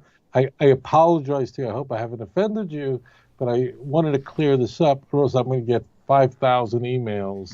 Sure. So I just wanted to state that Islam does not have, in the church there are thousands of denominations probably. Islam doesn't have anywhere remotely that kind of diversity, but there are some different sects, and each sect generally considers the other to be heretical. In Israel, the Arabs, the Muslims I know who are dear friends of mine consider Shia idol worshippers and so on. I'm not going to go further into that, but I just wanted to make a point that there's different beliefs about Jesus, about eschatology, when it comes to the different sects of Islam, people who self-identify as Muslims, and very often they disagree over these fundamental points. Now I want to answer your question directly so no one is confused. Okay. So the answer to the question is that the Jewish people, look at the Jewish scriptures, Tanakh, and it's from that we measure everything, and it's from that we know exactly what is going to unfold. It's not that we're smarter than anyone else. It's not. We are reading the Hebrew Bible thoroughly. This is what religious Jews do. Not all Jews. I'll say this, so, that like most vast majority of Christians don't read the Christian Bible, and the vast majority of Muslims are not reading the Quran, and certainly not in Arabic, in a way that they understand. It's unfortunate. In all religions, people are not studying their sacred texts as much as they should. But among religious Jews, we are eating up the Torah. This is all we do for the time we're children, and we are reading our Tanakh in its original language. And there is nothing remotely resembling the notion that the Messiah would die. It's not all Jews in the first century were looking for a Messiah, but all Jews were looking for Mashiach, looking for something that didn't even remotely resemble what Christianity teaches about the Messiah. Because this question was asked by a man who self-identifies as a Muslim, I have to just make this point, sort of a point for those who are not Muslims. Muslims of no sect of Muslims believes in the vicarious atonement that's a central feature of Christianity. Essentially, Muslims took out all the stuff that Jews find revolting about Jesus. They took it out. So it's important to know that none of the sects of Islam believe that Jesus died for the sins of anyone. The idea that Jesus could have died, or an innocent person can die for somebody else's sin, is absolutely revolting to Muslims. Forget about the fact that he was divine in any way or worthy of worship. To them, to Muslims, just as a point to those who are not Muslims, although Muslims believe there were many prophets, 25 of them are listed in the Quran. Muslims believe there are many, many more prophets. There's one hadith that says that there were 124,000 prophets. It's not a strong hadith. The point is that Muslims believe that there were 5 major prophets, major messengers, and there's a special name ascribed to them, and all of them had a number of things in common. But one of them is that they had a text. They had some sort of sacred scripture that they delivered to their generation. And the Injil of Jesus, according to Islamic teachings, is not the Christian Bible. The Christian Bible is absolute blasphemy on multiple levels for any Muslim of any denomination. It has to be. I don't want to go further than that because that's beyond the scope of the question. Now that I hope I've untangled the issues for the non-Muslim viewers of the show, let's get back to this gentleman's question. If a person who claims to be the Messiah, or the claim is made for, if that person dies, that person was not the Messiah. Because what we encounter when we look at the Jewish scriptures is that when the Mashiach comes, a number of events will unfold. He is going to be from the house of David, great-grandson of King David. As we find Isaiah, prophet of blessed memory, all Muslims believe, even though Isaiah is not quoted in the Quran, but all Muslims believe, I'm not going to go into why, but all Muslims believe that Isaiah was a prophet of God. Isaiah explicitly says in chapter 11, it tells us that is describing the Messiah, the descendant of Jesse. In verse 2, we're told that the Messiah is going to be a person who is deeply righteous. He will bring justice. He will not judge every side of his eyes.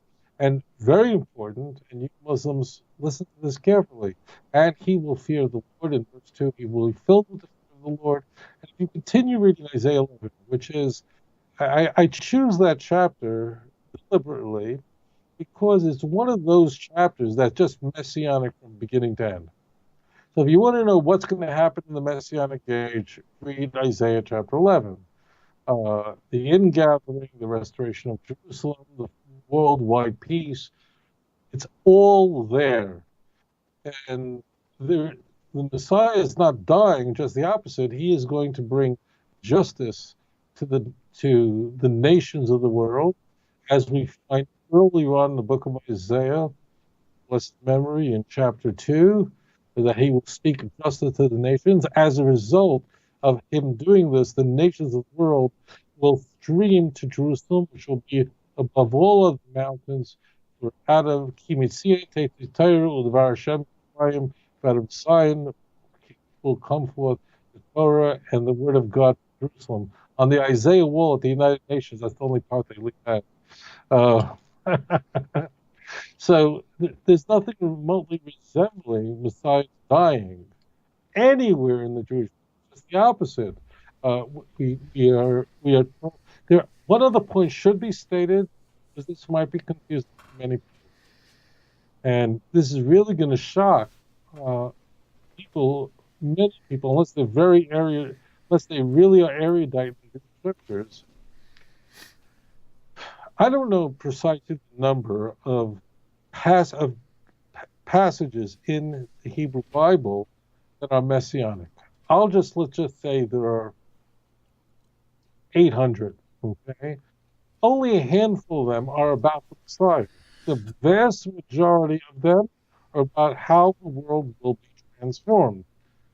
So there's not a lot, and that's good, because there's just a few passages we could look at and say, well, this is what Mashiach is supposed to do.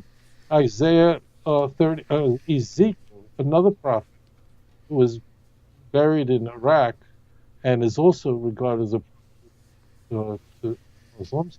Ezekiel, in chapter 37, read verse 24 and 25, where it talks about the Messiah. He's called David, who's the descendant of King David, and it tells us that he will be the prince, and that he, as a result of this transformation, the children of Israel will turn back to the Torah. They will observe the statutes and the ordinances, and so on. So there's nothing remotely anything about the Mashiach dying. I will say that, and that is, and I hope this doesn't offend. Well, maybe it will offend. And that is that if you have to say that the Messiah is supposed to die, if that somehow infiltrates your understanding of Mashiach, then you have a big problem. That is, there's nothing like that in Tanakh. It's just the reverse. It's all the things that Mashiach will accomplish, who's the prince, who's mentioned more than 20 times at the end of Ezekiel, all the way through chapter 48. You have a problem, and that is it's not found anywhere in the Jewish scriptures. So you've got to then say, well, he had to do it, and then you have to go back in the Jewish Bible and try to find anything that could be construed to be saying that, and and that can be done. That's what typically what Christians will do. There's nothing, the idea that he will be a curse. Mm-hmm. In this you do find in John 3 the notion that Jesus will be like the serpent, who will bring about healing on the cross or on the tree or on the stake, will be held up on the way the bronze serpent was held up in the wilderness when the Jewish people were sinning. Well, that's just nowhere. There's nothing remotely like that in the Jewish scriptures. The purpose of Moses having a serpent, a bronze serpent, which is made out of nechoshes, which is like the word nachosh, and is held high up like a banner, is that what is that all about? Well, the point is that people took their eyes off of heaven, and people needed to understand that the assault of serpents in the wilderness is not because there was just some bad outbreak of serpents in the desert, but rather just look up at the bronze serpent, and then your eyes are now on heaven, saying that's where this is coming from. And the moment you realize that would bring a healing to the people. This is in Christianity, what we're introduced to is something that is revolting to the prophets of Israel, of blessed memory, and that is that no one could die for anyone. No. Ezekiel 18. It's an entire chapter devoted to addressing this problem that had become pervasive among Jews. I'm not here to whitewash Jewish history. Christianity was not the first religion that would be a purveyor of the notion of vicarious atonement, that an innocent person would die for the sins of the wicked. Christianity just borrowed it, and Christianity is definitely the motherlode of all religions that this is the center part of its religious beliefs. Ezekiel says this can't happen. The innocent person cannot die for the sins of the wicked. This is absolutely impossible. Ezekiel is very angry. One point should be made is why Ezekiel is making this speech. Because Ezekiel lived when the first temple was destroyed. That's exactly when he's preaching. And people thought that, well, we don't have a temple anymore, maybe somebody can die for our sins. This was common thinking, and Ezekiel says this will not happen. And then read Ezekiel chapter 18, verse 20, particularly 21 through 23. And God says, if the wicked person will turn away from his sinful ways, he will surely live. Do I desire at all to punish the wicked?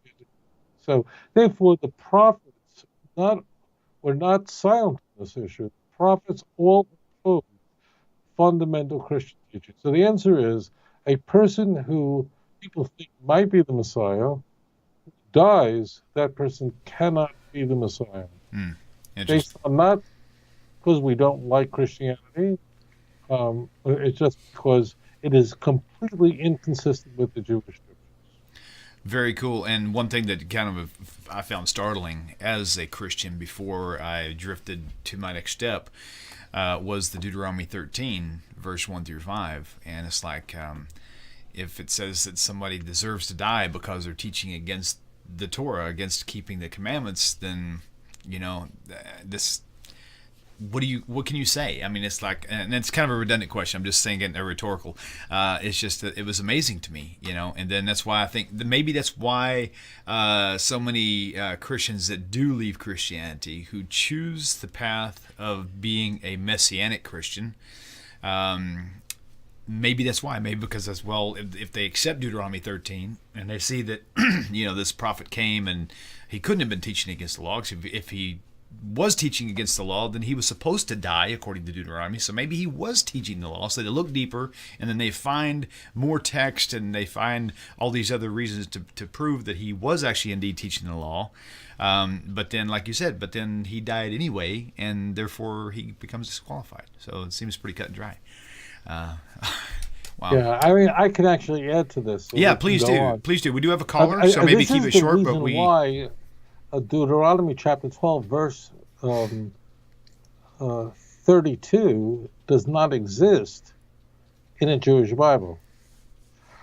It's interesting that the chapter, this is something I don't think I've ever mentioned publicly, but if you notice that in a Christian Bible, Deuteronomy chapter 12 ends with verse 32. In a Jewish Bible, it ends with verse 31.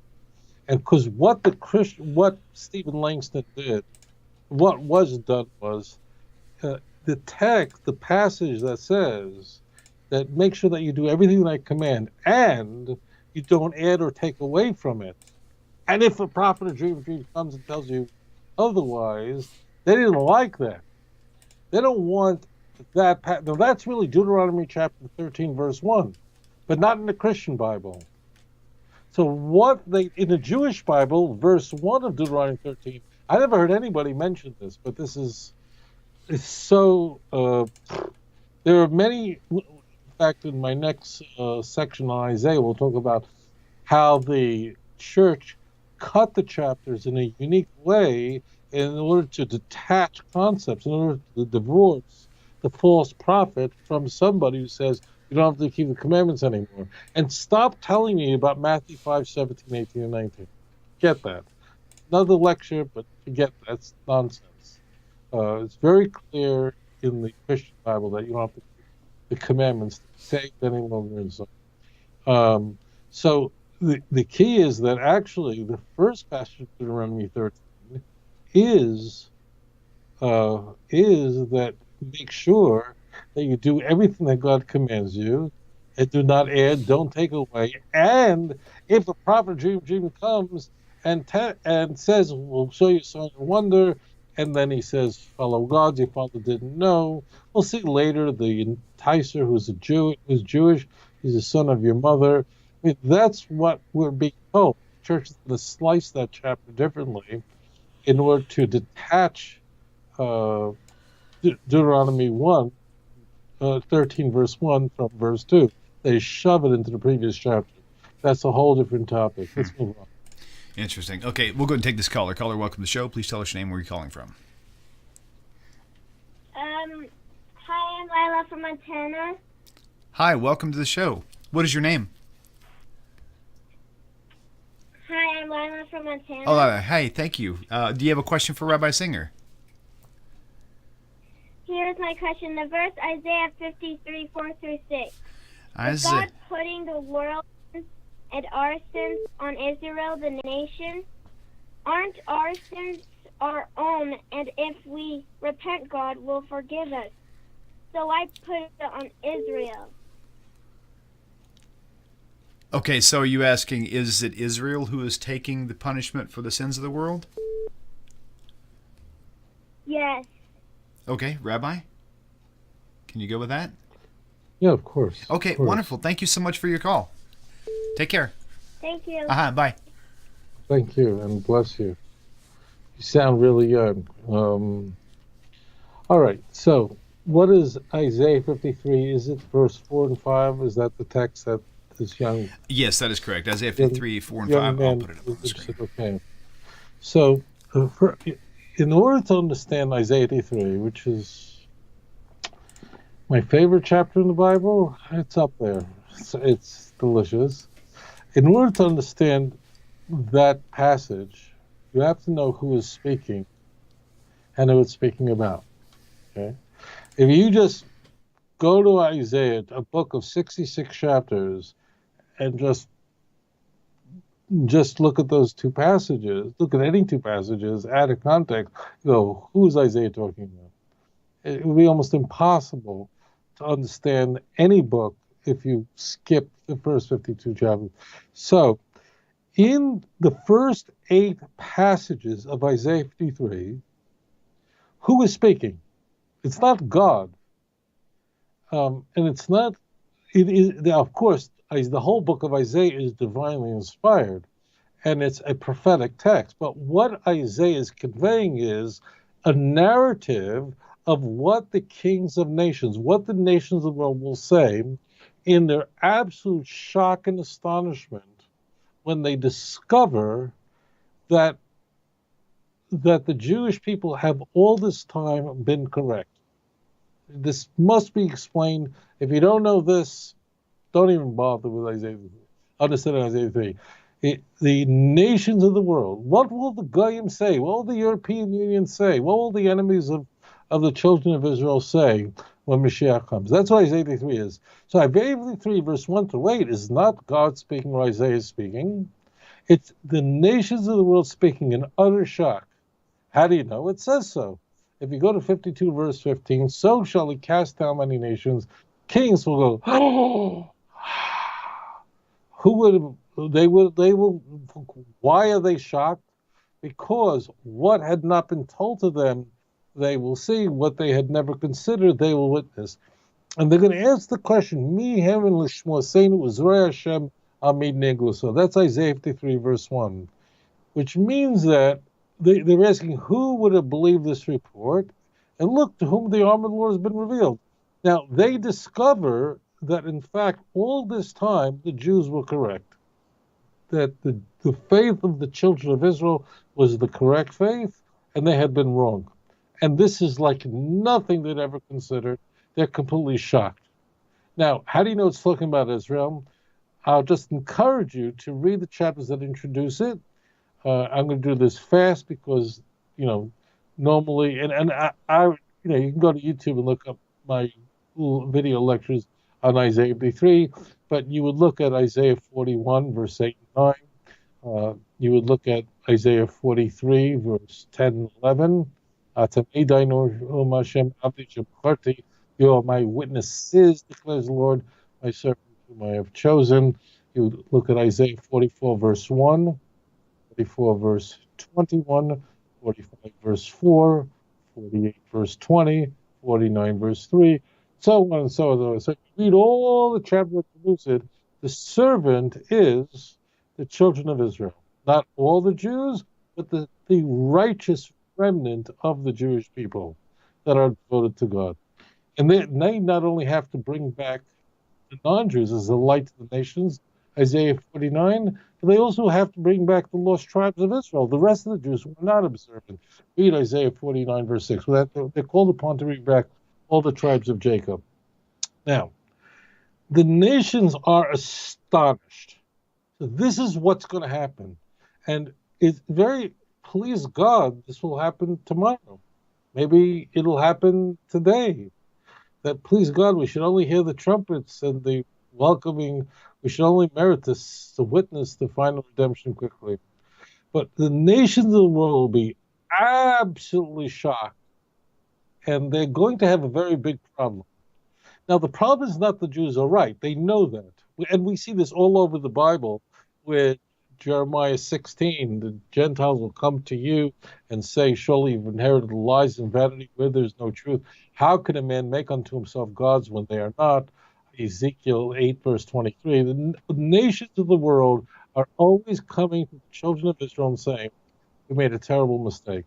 This is everywhere in the Jewish scriptures at the end of days. It's not all the Jews.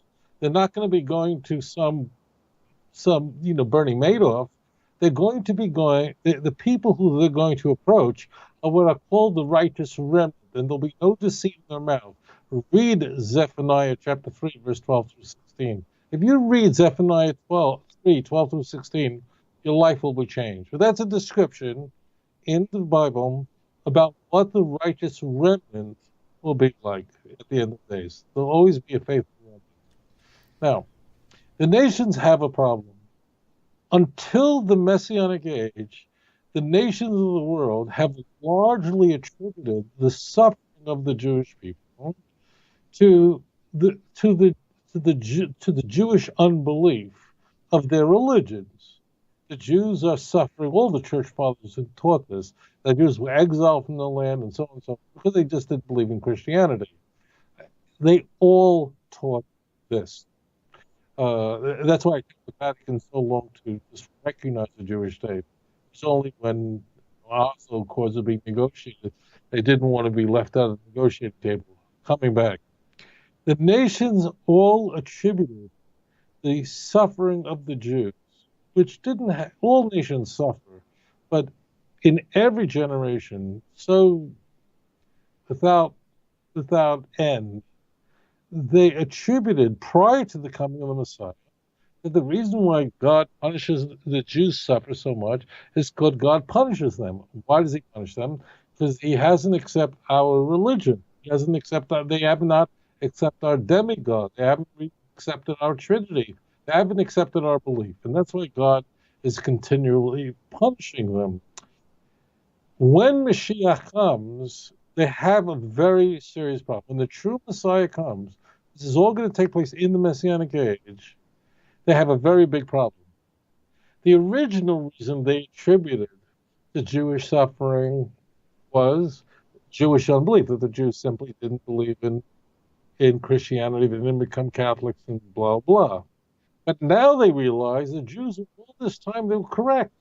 That all this time, the righteous remnant of the Jews were right along. Now they have a problem. Why? Because the reason they originally attributed to Jewish suffering has to be jettisoned, has to be abandoned. Jewish suffering cannot be explained away by the rejection of the Jews of false religions, because now when you realize they were right along. So they now have to come up with a completely different explanation for why the Jews, in fact, had to suffer. And the second thing they're going to explain in these passages is that what brought the nations of the world to have a great deal of love for the Jews and connect to the Jews. So the first thing they recognize, if you go to Isaiah 53, verse 4, is in fact, that the Jews suffered as a result of our own iniquities. That means the Jews didn't suffer as a result. And I'm talking about the righteous remnant of the Jews. The Jews did not suffer as because they didn't believe in Jesus, didn't accept the Pope, and didn't become Catholics. They suffered as a result of our iniquity.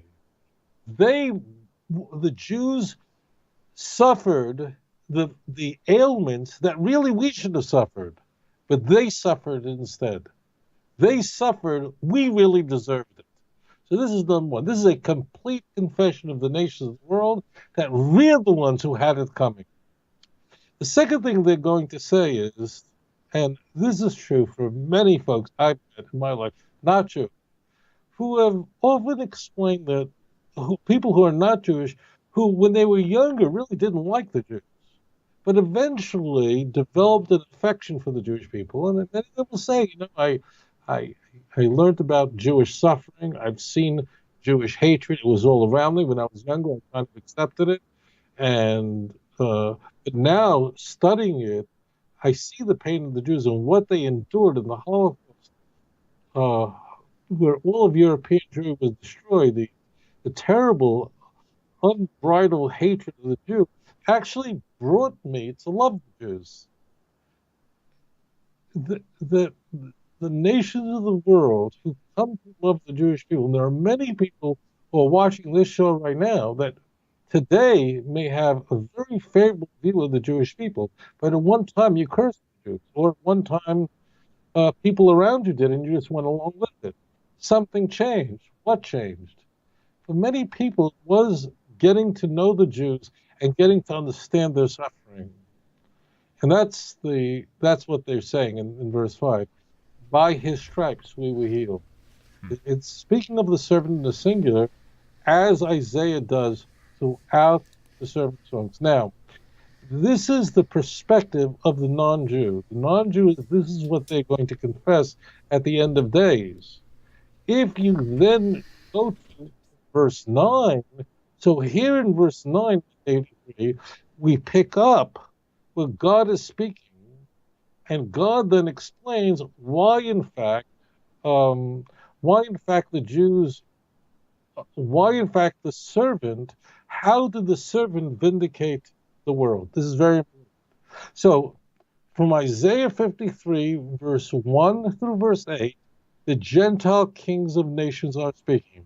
From verse 9 through verse 12, which is the end of Isaiah 53, God is speaking. Okay? You have to know who's speaking. If you don't know who's speaking in these passages, you go home. You'll never understand this chapter.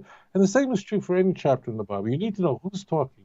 So from Isaiah 53, verse 9 through verse 12, it is God is speaking there. And if you read it, no one will disagree with what I'm saying. In 53:11, we are told very specifically that how will the servant vindicate the world? I mean, in fact, how will the children of Israel transform the world and vindicate the nations? And that's where, if you look at Isaiah 53, the last of it says, Bidato, with his knowledge, my servant will vindicate the just and many. With his knowledge, not by his blood, not by a cross, not by Calvary, not by Golgotha, not by any of these things. By his knowledge. That means the knowledge of Torah, by being a light to the nations, as we saw earlier in Isaiah 49. The whole role of the nation of Israel, of the servant of Israel, not all Jews, the remnant of Israel, is to be a light to the nations. This is a maxim that is unique to Isaiah. So God is saying, if you want to know the mechanism that the Jew ultimately brings the nations to become righteous, tzaddikim, is bidato, with his knowledge. Now, if Isaiah 53 was written by a God who believed in tenets of Christianity, if God's salvation program was that salvation to the world is brought about through the blood of Jesus, it would not say bidato, it wouldn't say with his knowledge, it would say with his blood. So Isaiah, to just sum up, I first will encourage you to download my lectures free online. Free.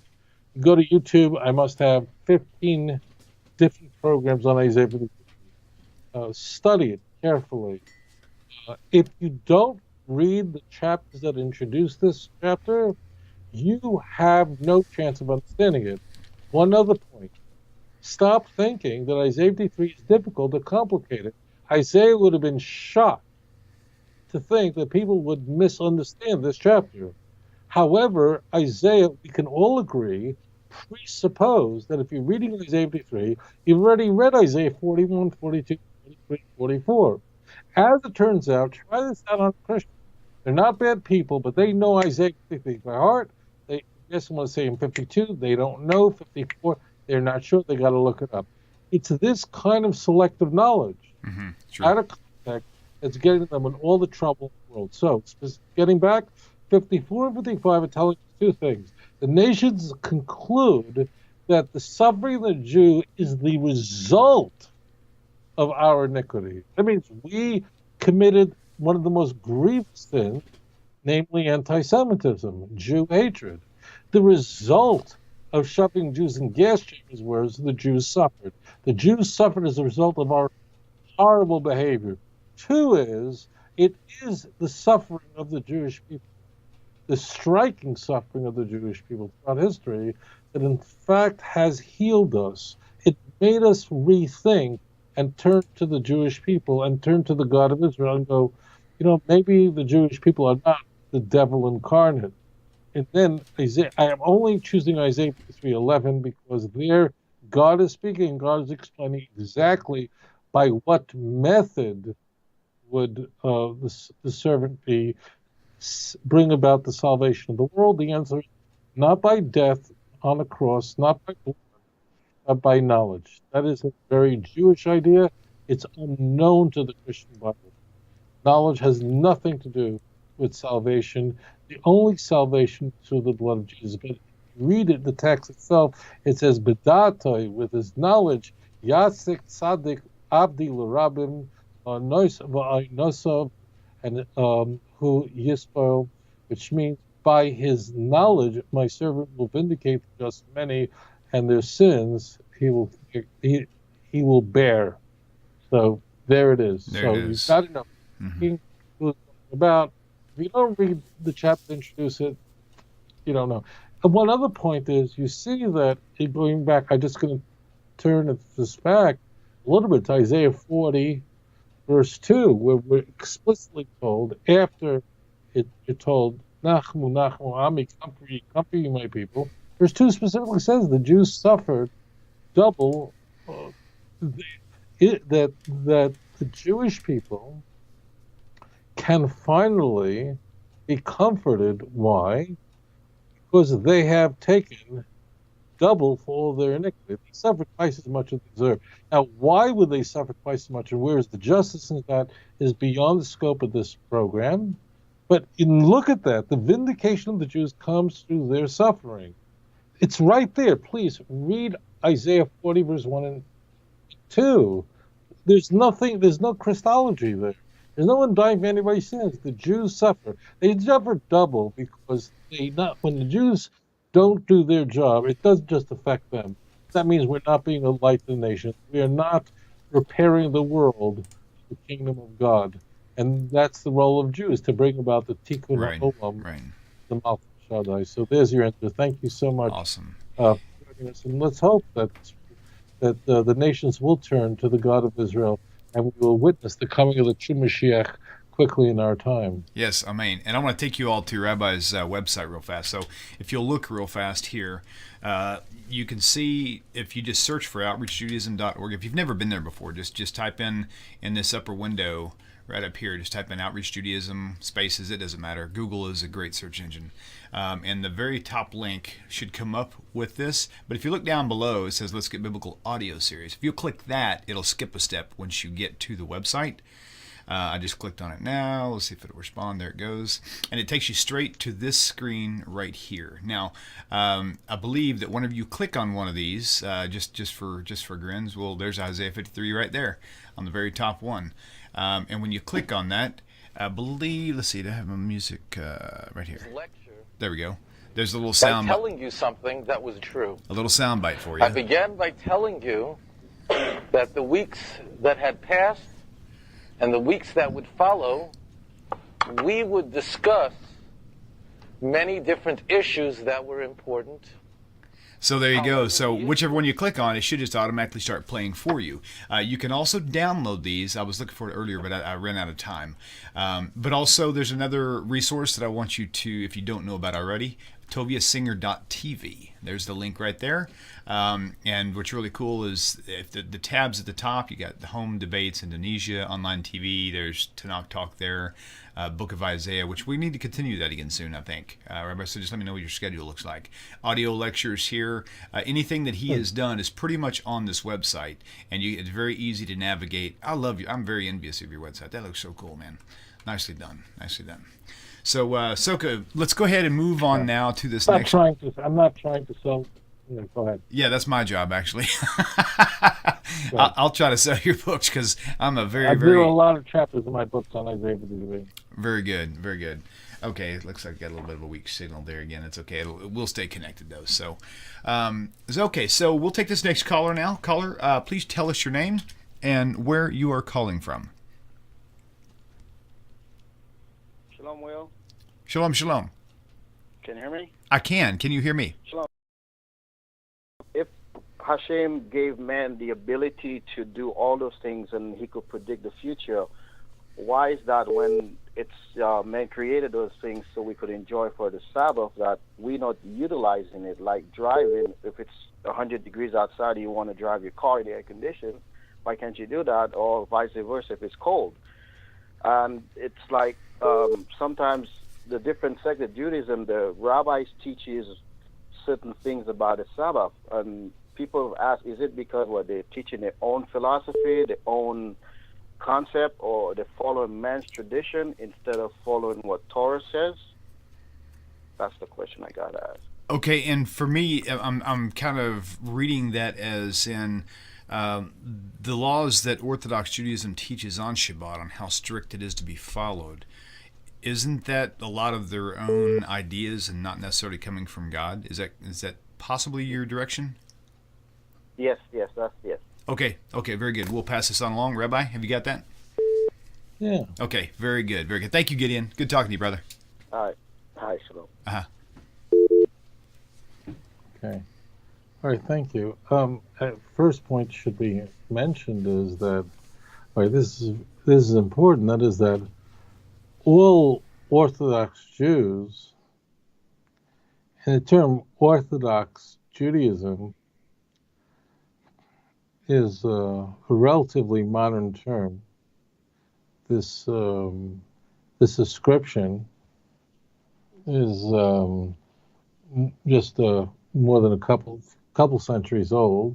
This used to be called Judaism, but as a result of the emergence of the Reform and Conservative movement, Orthodox, the word Orthodox simply means, Orthodox means the correct opinion, or the right opinion. That term was used. All Orthodox Jews follow this. That's number one. That means we do have loads of Jews who are not observant. Of course, we had that in biblical times, and we have it today. I mean, the Torah and the prophets are eternal documents because they are helping us and guiding us through problems that weren't just historically relevant then, but are relevant to each and every subsequent generation. So the Torah says, as an example, I can't go through all the laws of Shabbos, but the Torah says you can't kindle a fire on the Shabbos day. Well, you're talking to me about getting into a car and you can't use the air conditioner. Well, because it's hot and God wants you to be comfortable. The problem, the big problem, the numero uno problem is getting into a car and starting the engine. The way your engine in your car works is the reason why you're putting gasoline or highly flammable fuel in your car is that that fuel is ignited and through all controlled explosions. Essentially, pistons are driven, and that is what makes cars drive. The air conditioner is the problem. Is you can't, it's not like you can drive without an air conditioner. The problem is you can't drive a car. Now, what is, well, so all religious Jews know, Orthodox Jew would know. Let's maybe not use the word Orthodox, because then I'll get 5,000 emails from people who are not Orthodox and they keep Shabbos. All people who are Shabbos observant, who keep the laws of Shabbos, none of them will drive a car on Shabbos if they are truly Shabbos observant, Sabbath observant. Now, so this is not a tradition of men. This is not a later invention. This is not an evolution. None of this is. The only thing that evolved is that the Torah does say that you should guard my commandments. So therefore, Jews, this is our rabbinic tradition, is that given that you're not allowed to kindle a fire on Shabbos, Torah says so a Jew will not touch a cigarette lighter. Why? Because we might inadvertently get enlightened. If it's not permitted on Shabbos, then we're not allowed to go near there. We stay away from it. That is our custom. And this goes back a very long time, but it's logical. If you're not allowed to commit adultery, it's probably a really bad idea to go to a strip club, because you'll probably wind up sinning if you do. Okay, but the commandment is adultery, but you probably want to create boundaries. That's rabbinic.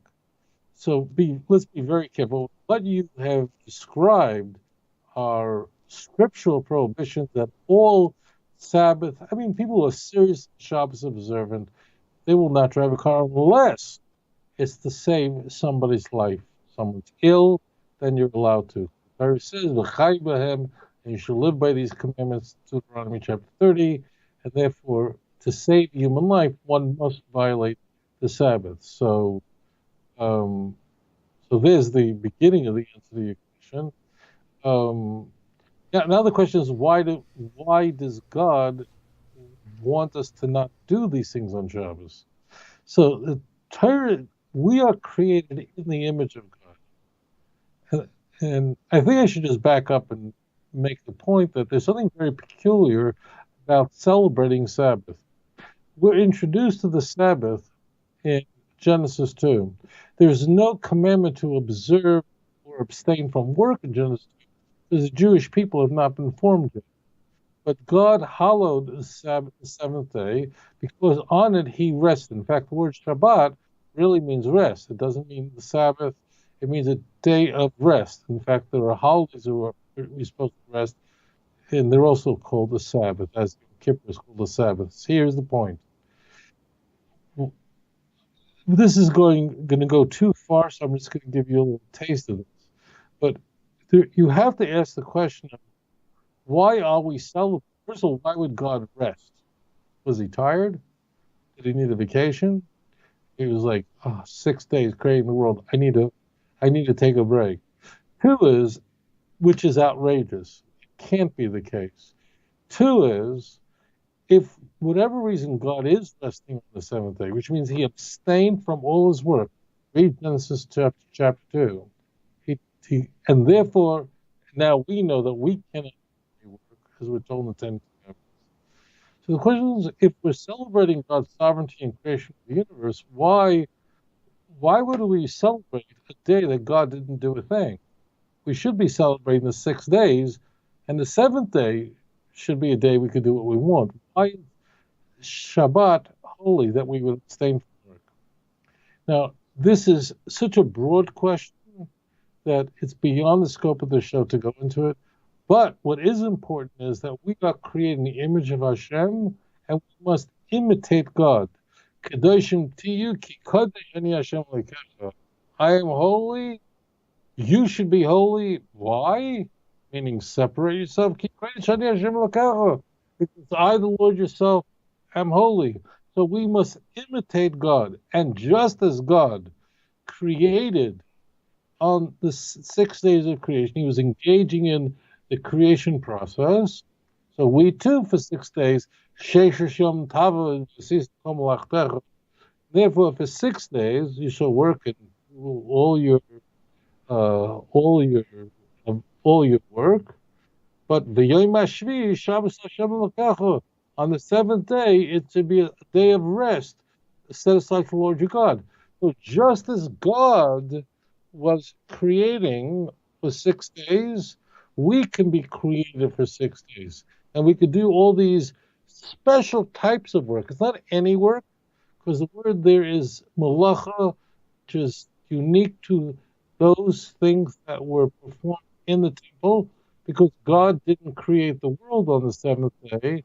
We're not allowed to do any of the functions of building that were necessary to build a tabernacle on the seventh day.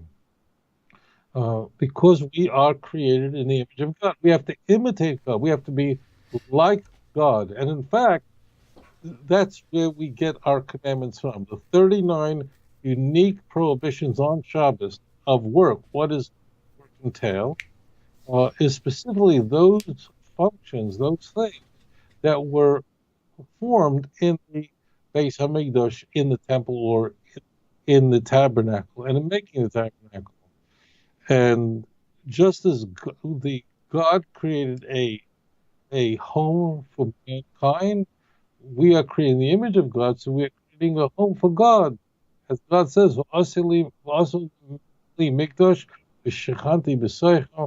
that you should make for me a sanctuary. So just as God didn't build our house on the seventh day, we're not allowed to build his house on the seventh day.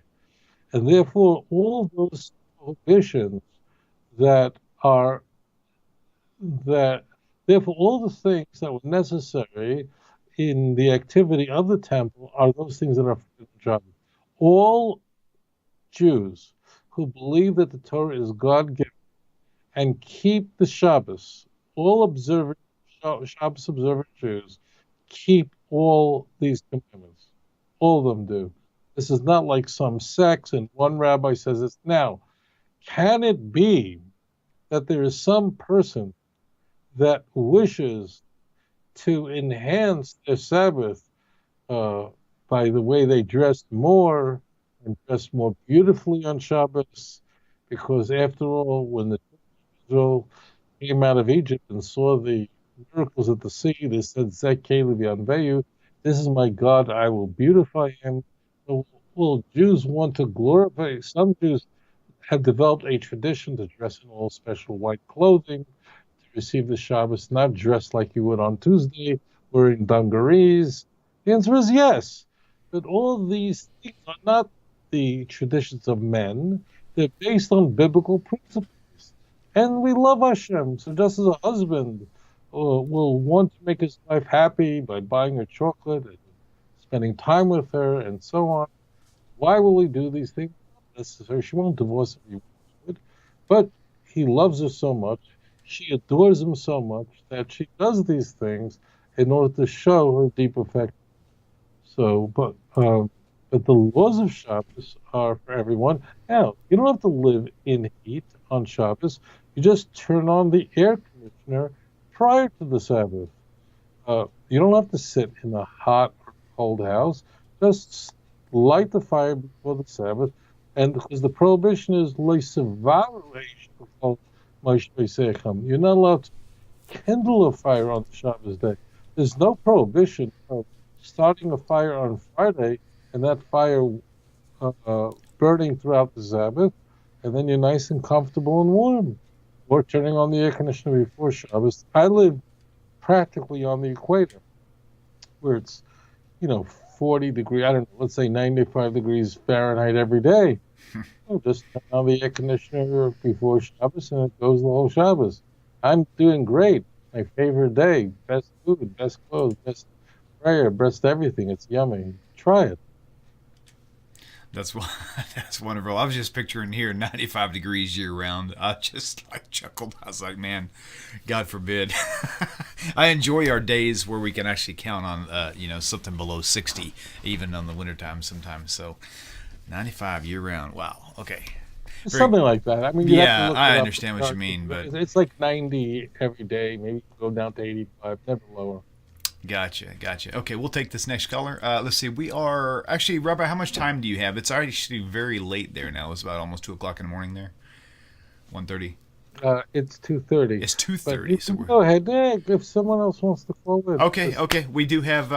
By the way, the phone lines have been flooded today. I mean, answer one call, and as somebody's on hold, we're waiting to take their call. I'm just seeing one call after another come through, and so leave a message. We will do our best to get back to the message. But again, the best way to get your question guaranteed is to just keep trying to call in. Okay, that's pretty much it. I mean, I went back this week, Rabbi, and got very prepared, went and downloaded a bunch of the audio voice messages, had some good questions lined up, and we haven't had one moment today to even bring up any of those. And that's typically how it is. So call in. That's the rule if you want to get on air. So caller, welcome to the show. Please tell us your name and where you're calling from. Hey, Will, and hello, Rabbi. This is Hank and Shelley from the wilderness in Arkansas. Hank and Shelley, how are y'all doing? It's good to hear you again. We're doing good. It just took me 20 minutes to get through, but that's okay. You didn't have to hold out as long as the others did, so consider that a blessing. I think we was holding it like 35, 40 minutes one time for one caller, so that's not too bad. Okay, I'm going to try to explain it the best I can. And this comes up from the question that was asked earlier of Rabbi about the Noahide. I feel that we, yes, are a part of that Noahide, but why does not the rabbis, Tovia included, help to teach the understanding of the Noahites? The Noahites, from what I understand, it really, from the question he had said, or the answer he gave earlier about Noah and the one family and everybody, via Hafta. So, if that's the case, that means that that's for everybody from the beginning was commanded to do the 7 Noahide laws, or the 7 laws, and that was for the Goyim, or the nations. So this way they all knew, all they had to do was believe, and I think the word that Rabbi uses, monotheism, were to believe in one God, the Shema. So why aren't we taught more discriminately about what we can do, instead of being told 3 times, you can't convert, you're Noahide, you're fine, don't worry about it, just live your life, believe in one God, and don't do the 3 cardinal sins of adultery, murder, and idolatry. But aren't we, in fact, if we want to know Torah and follow Torah, because that's the truth that the Emet, are we not like, and should be like, our forefathers, not the Christian fathers, but our fathers of Abraham, Yitzchak, and Yaakov? Because how was it that Elohim find Abraham to be righteous if he was not studying Torah or doing Torah? So as a ger, should I, or a gerim, should I not be in that same line and follow, because I want to get close to the Jew, or I want to study Torah to come closer to the point of understanding and knowing and walking in those ways? So if the world blows up tomorrow, then I don't have to worry about having a share in the world to come, because then I'm walking the right way. I'm not walking eating pig, but I'm still a Noahide. Right, got it. You will, like you will. Yep. So why aren't we told that, so we can follow that, so we can be the same as the founding fathers, Abraham, Yitzchak? Because Ben Yosef, he was in Shamayim, and so was Moshe, because they all learned Torah. Yaakov learned it for 14 years. So I just want to ask you a question, Hank. let me just ask you a question. And Right. and I'm not asking you to challenge you. It's because I don't understand. I feel like I'm missing something. Of all the rabbis in the world, Hank, hang on one second. Let the rabbi speak just for a second. of all the I can barely rabbis hear in the world, that you might ask, why don't Jews teach Noahides? I would have to be among the last rabbis you would ask that question, because I devote my life to that. So I'm missing something. Are you asking me why rabbis suggest that people who are considering conversion rethink that decision a few times? Is that, I don't know what you're asking me. Are you asking me why do we suggest that people remain Noachides and not convert? Rabbi, my understanding of his question is why don't the Jews? Because I've been told that. Hank, give me 1 second. Why don't the Jews spend time teaching Noahides the Noahide laws rather than pushing? No, well you do, but other rabbis don't. No, then call them, not me. The only people on this planet that teach the Noahide laws are rabbis. So that's a good point. I'm missing something here. Okay. I don't know. Plumbers don't. Bowlers don't do it. Skiers don't teach them. Right. The only people who do this are rabbis. So now so I don't. But I feel like there's like a lot of questions coming out, which I don't blame you for. There's nothing wrong with that. But I'm hearing another question is why aren't we preaching that people should convert to Judaism? Why do we say to people maybe you should remain a Noahide and not convert? So pick one of those questions. But if you ask me, why don't I teach the 7 Noahide laws? I just spent an hour doing that. I'm not trying to say I'm great or anything, but that's all I do. That's not all I do, but I'm the last guy not the last, but there are other rabbis who do this all over the world. But all the people who teach the Noahide laws are rabbis. So I don't get the question. Or which question are you asking?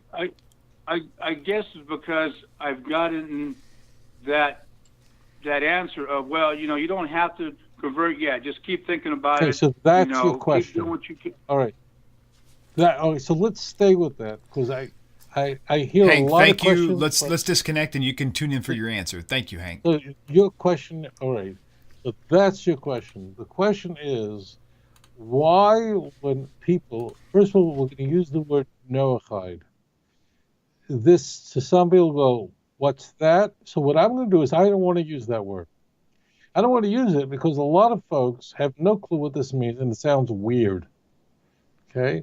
So I'm going to use really conventional language, and that is people who are not the sons of Abraham, Isaac, and Jacob, who have embraced the Jewish faith. That's really what a Noahide is. And I think that when you use the word Noahide, people go, I never heard of that. What's that? It's weird. So, I want to get away from this ecclesiastical language that is not familiar to most people on this planet. They just say, we know there are millions, and nobody knows the number. There are tens of millions of people today who are, to the best of their knowledge, not the sons of Abraham, Isaac, and Jacob, who have converted to Judaism, not in a conventional sense, but have embraced the Jewish faith, have adopted the Jewish faith as their faith, but have not undergone the formal conversion to Judaism. And the question is, why don't rabbis encourage that? Why don't we just move them in to convert them, as other religions do? Why are we not a proselytized religion? That's the question I'm going to answer. Now, there are other questions in, but that's the key question. The answer is that we have a nightmare, as any rabbi would. We're terrified that if somebody converts to Judaism, then meaning actually for a man or a woman, it would be accepting the Torah, Kabbalah Sotera. It would be immersion in the mikveh. If the temple then would be a carbon, there's a sacrifice, and for men also circumcision. The question is, well, why don't we encourage folks to do that? Why do we say you might want to think about that? Well, the reason is that you don't need to do that to be saved right by God. And people are coming from the Christian world, and this is very hard for them to swallow. And I know why. Because in the Christian world from which they emerged, if you're not a Christian, you're going to hell. So they're going, well, why is it? Then maybe I have to be a Jew in order to not go to hell. Why, in order to be saved and go to heaven or be with God, I need to be Jewish. And that's not correct at all. There's no need, there's no imperative to convert. And now here's the issue. If a person converts to Judaism and undergoes a proper halakhic Torah conversion, which means they accept the Torah, there are non-halakhic conversions, but a proper conversion is a conversion where someone accepts all the Torah and they go to the mikveh for a man circumcised. The issue, the rabbi is there to protect you, just like a doctor. Why doesn't doctors throw all these drugs at you? Because he doesn't want you to die. He doesn't want anything to happen to you. And here's what might happen. Once a person becomes a Jew, meaning actually converts to Judaism, it can't be undone. You can't leave Judaism. Now, you live in a free country. You can do what you want. But the problem is, right now, if you don't convert, you can eat a ham and cheese sandwich on Yom Kippur while driving your car to the movies. And there's no sin, no prohibition whatsoever. Now, let's say a rabbi converts somebody, and then 2 years later, now violating Shabbos. It would have been much better if they would have never converted. And the conversion then becomes a disaster. So what the rabbi is doing is explaining to people who generally are former Christians, is explaining to them that this is something that can't be undone, and you don't have to be Jewish to be saved, which is very difficult for former Christians to grasp, or people who are just not, who are godless, because they think that all Abrahamic religions are proselytizing, and that you need to be a member of that religion to be saved. And the answer is you don't. Again, B'nai Noach are embraced Judaism, have been converted to the religion. I'm just keeping this really easy. So the rabbi really just wants to, all they care about is one thing, is that when the person undergoes conversion, number one, they know how to live their life. You can't just take someone and convert them, and they have no clue how to keep Shabbos. They can't because they live too far away from a synagogue to walk. So they have to live a Sabbath observant, completely Torah observant life for at least a year, usually a little bit longer than that, and study Jewish law and learn about Judaism, fundamental principles of this biblical faith. And the rabbi just wants to be sure that in 2 years from now, you're not going to change your mind. Now, could anyone be sure? No. But rabbis want to be as sure as possible that this person within reason is very likely to remain committed. Oh, he just wants to explain to you, do you understand all your options? You don't have to go through a conversion in order to have a place in the world to come. You don't have to be a Jew in order to be righteous. You are, again, all these righteous, so-called righteous Gentiles have embraced Judaism. We don't have to use the word B'nai Noach. They've embraced Judaism. Mm-hmm. But the conversion to Judaism, as I've outlined, then requires a person for the rest of their lives to keep all the commandments. Now, it doesn't mean that once you've converted and then 3 months later you sinned, that one can repent. Of course, Hashem is Molei Rachim, God is merciful, and a person has converted to the Jewish faith, then then a person could confess their sins to God, turn away from their sin, say to Hashem, I won't sin any longer. God promises that he will be merciful and he will forgive our sins. So it doesn't mean you have to be perfect, but it's totally committed. The rabbis are trying to protect you from acting impetuously and realize the full weight of what you're doing. That's all they're doing. They're looking out for you. They don't care. Okay. I mean, they're not trying to get more members. What I want to do for a minute before I let you go, Rabbi, is I want to have just a conversation between you and I real fast. It's kind of back and forth discussion. Maybe take 3-4 minutes, 5 if we need to, more, whatever. I think to further this topic, my wife asked this question to me to write it down to give to you, but we just haven't had time to get to it. But it fits here. It fits so well here that I need to shape the question with a few more questions, if you will, just so you can get a really great context on the depth of what this is going on. I think one of the Hank's issues that he was concerned with was it really kind of feels like, in a lot of cases, not with you, and you're right, you're the worst person in the world to make that claim about, because that's all you do is you teach the Noahide laws, you teach Bnei Noach what their part is in the world to come. But as a general blanket statement, when a Noahide reaches out to a rabbi, they don't want to be bothered.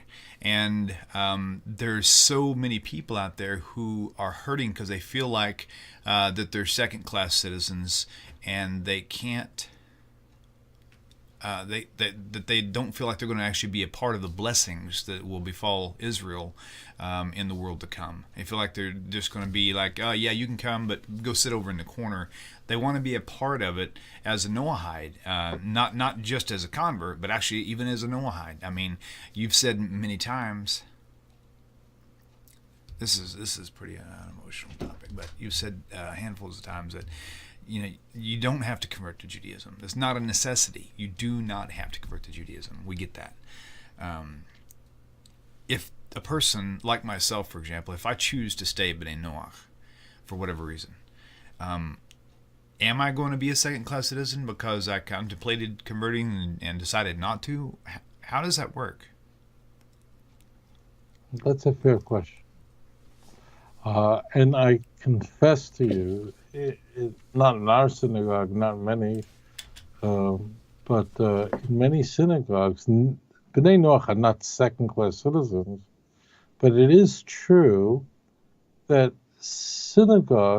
the rabbis in synagogues are oriented towards what can I do to prevent the Jewish people from assimilating, and how can I protect the Jewish people from falling prey to the very powerful pressures and waves of assimilation.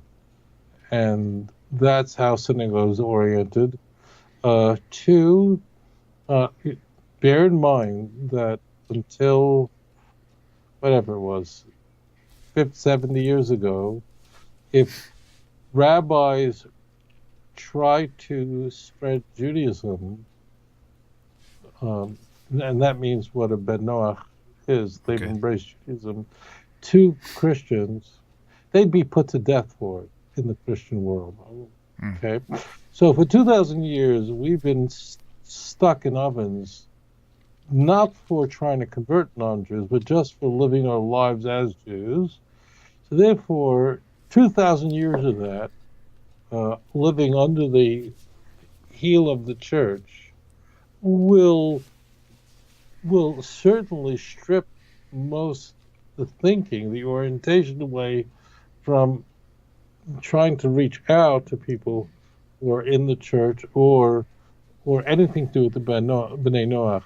Most synagogues are not oriented this way, but today, I don't know the number. I don't know if it's 20 or 40 million. I have no idea how many people who have embraced Judaism without converting there are in the world. It is huge. There was a survey. There's a study that just came out last week, I think, that we're founding that Judaism is the most popular or highly admired religion in the United States. I mean, if a rabbi opened the door for easy conversion, they will just Right. That be a wouldn't. line across the country. People really do want to be. This is what I don't want you to do. Rabbis are overwhelmed.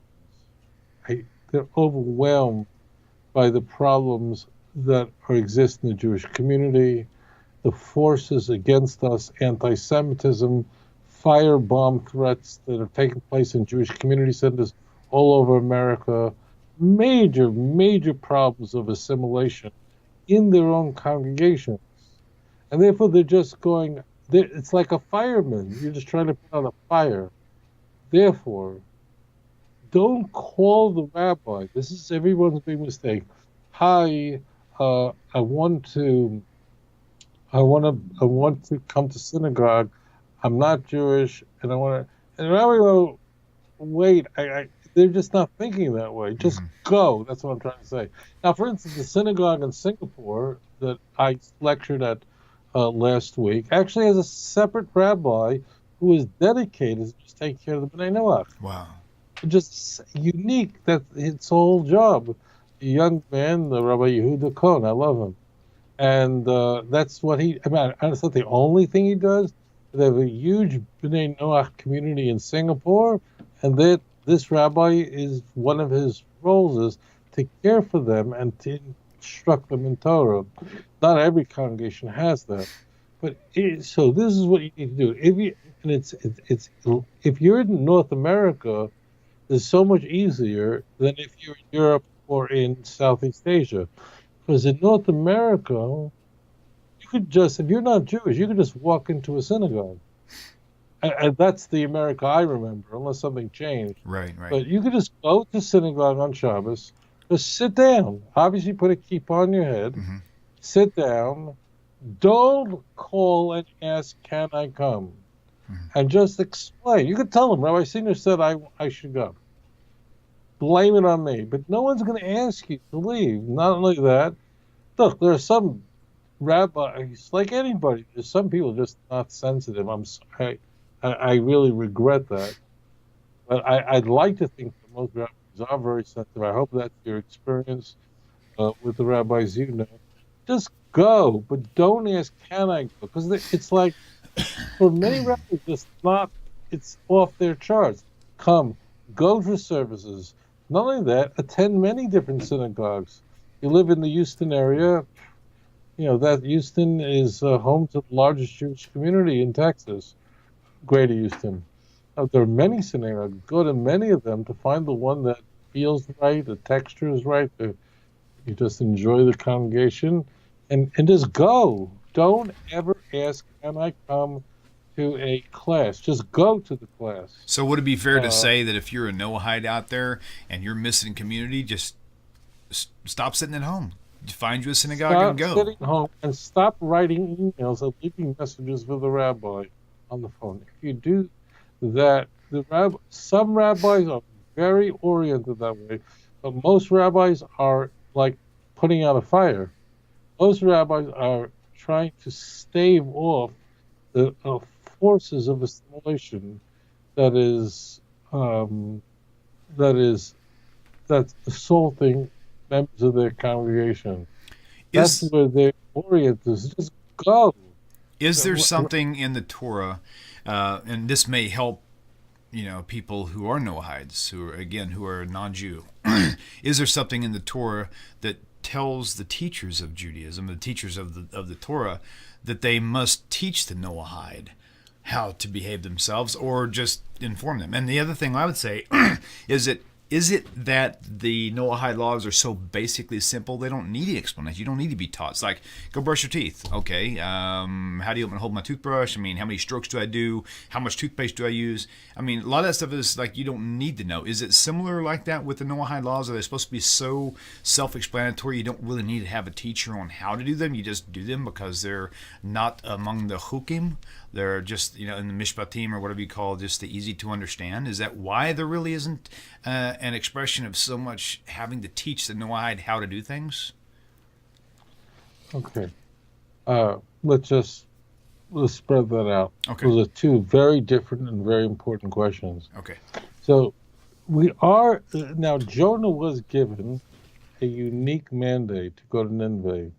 If you look at the Torah, you don't see that the Jews are supposed to go out and proselytize anywhere.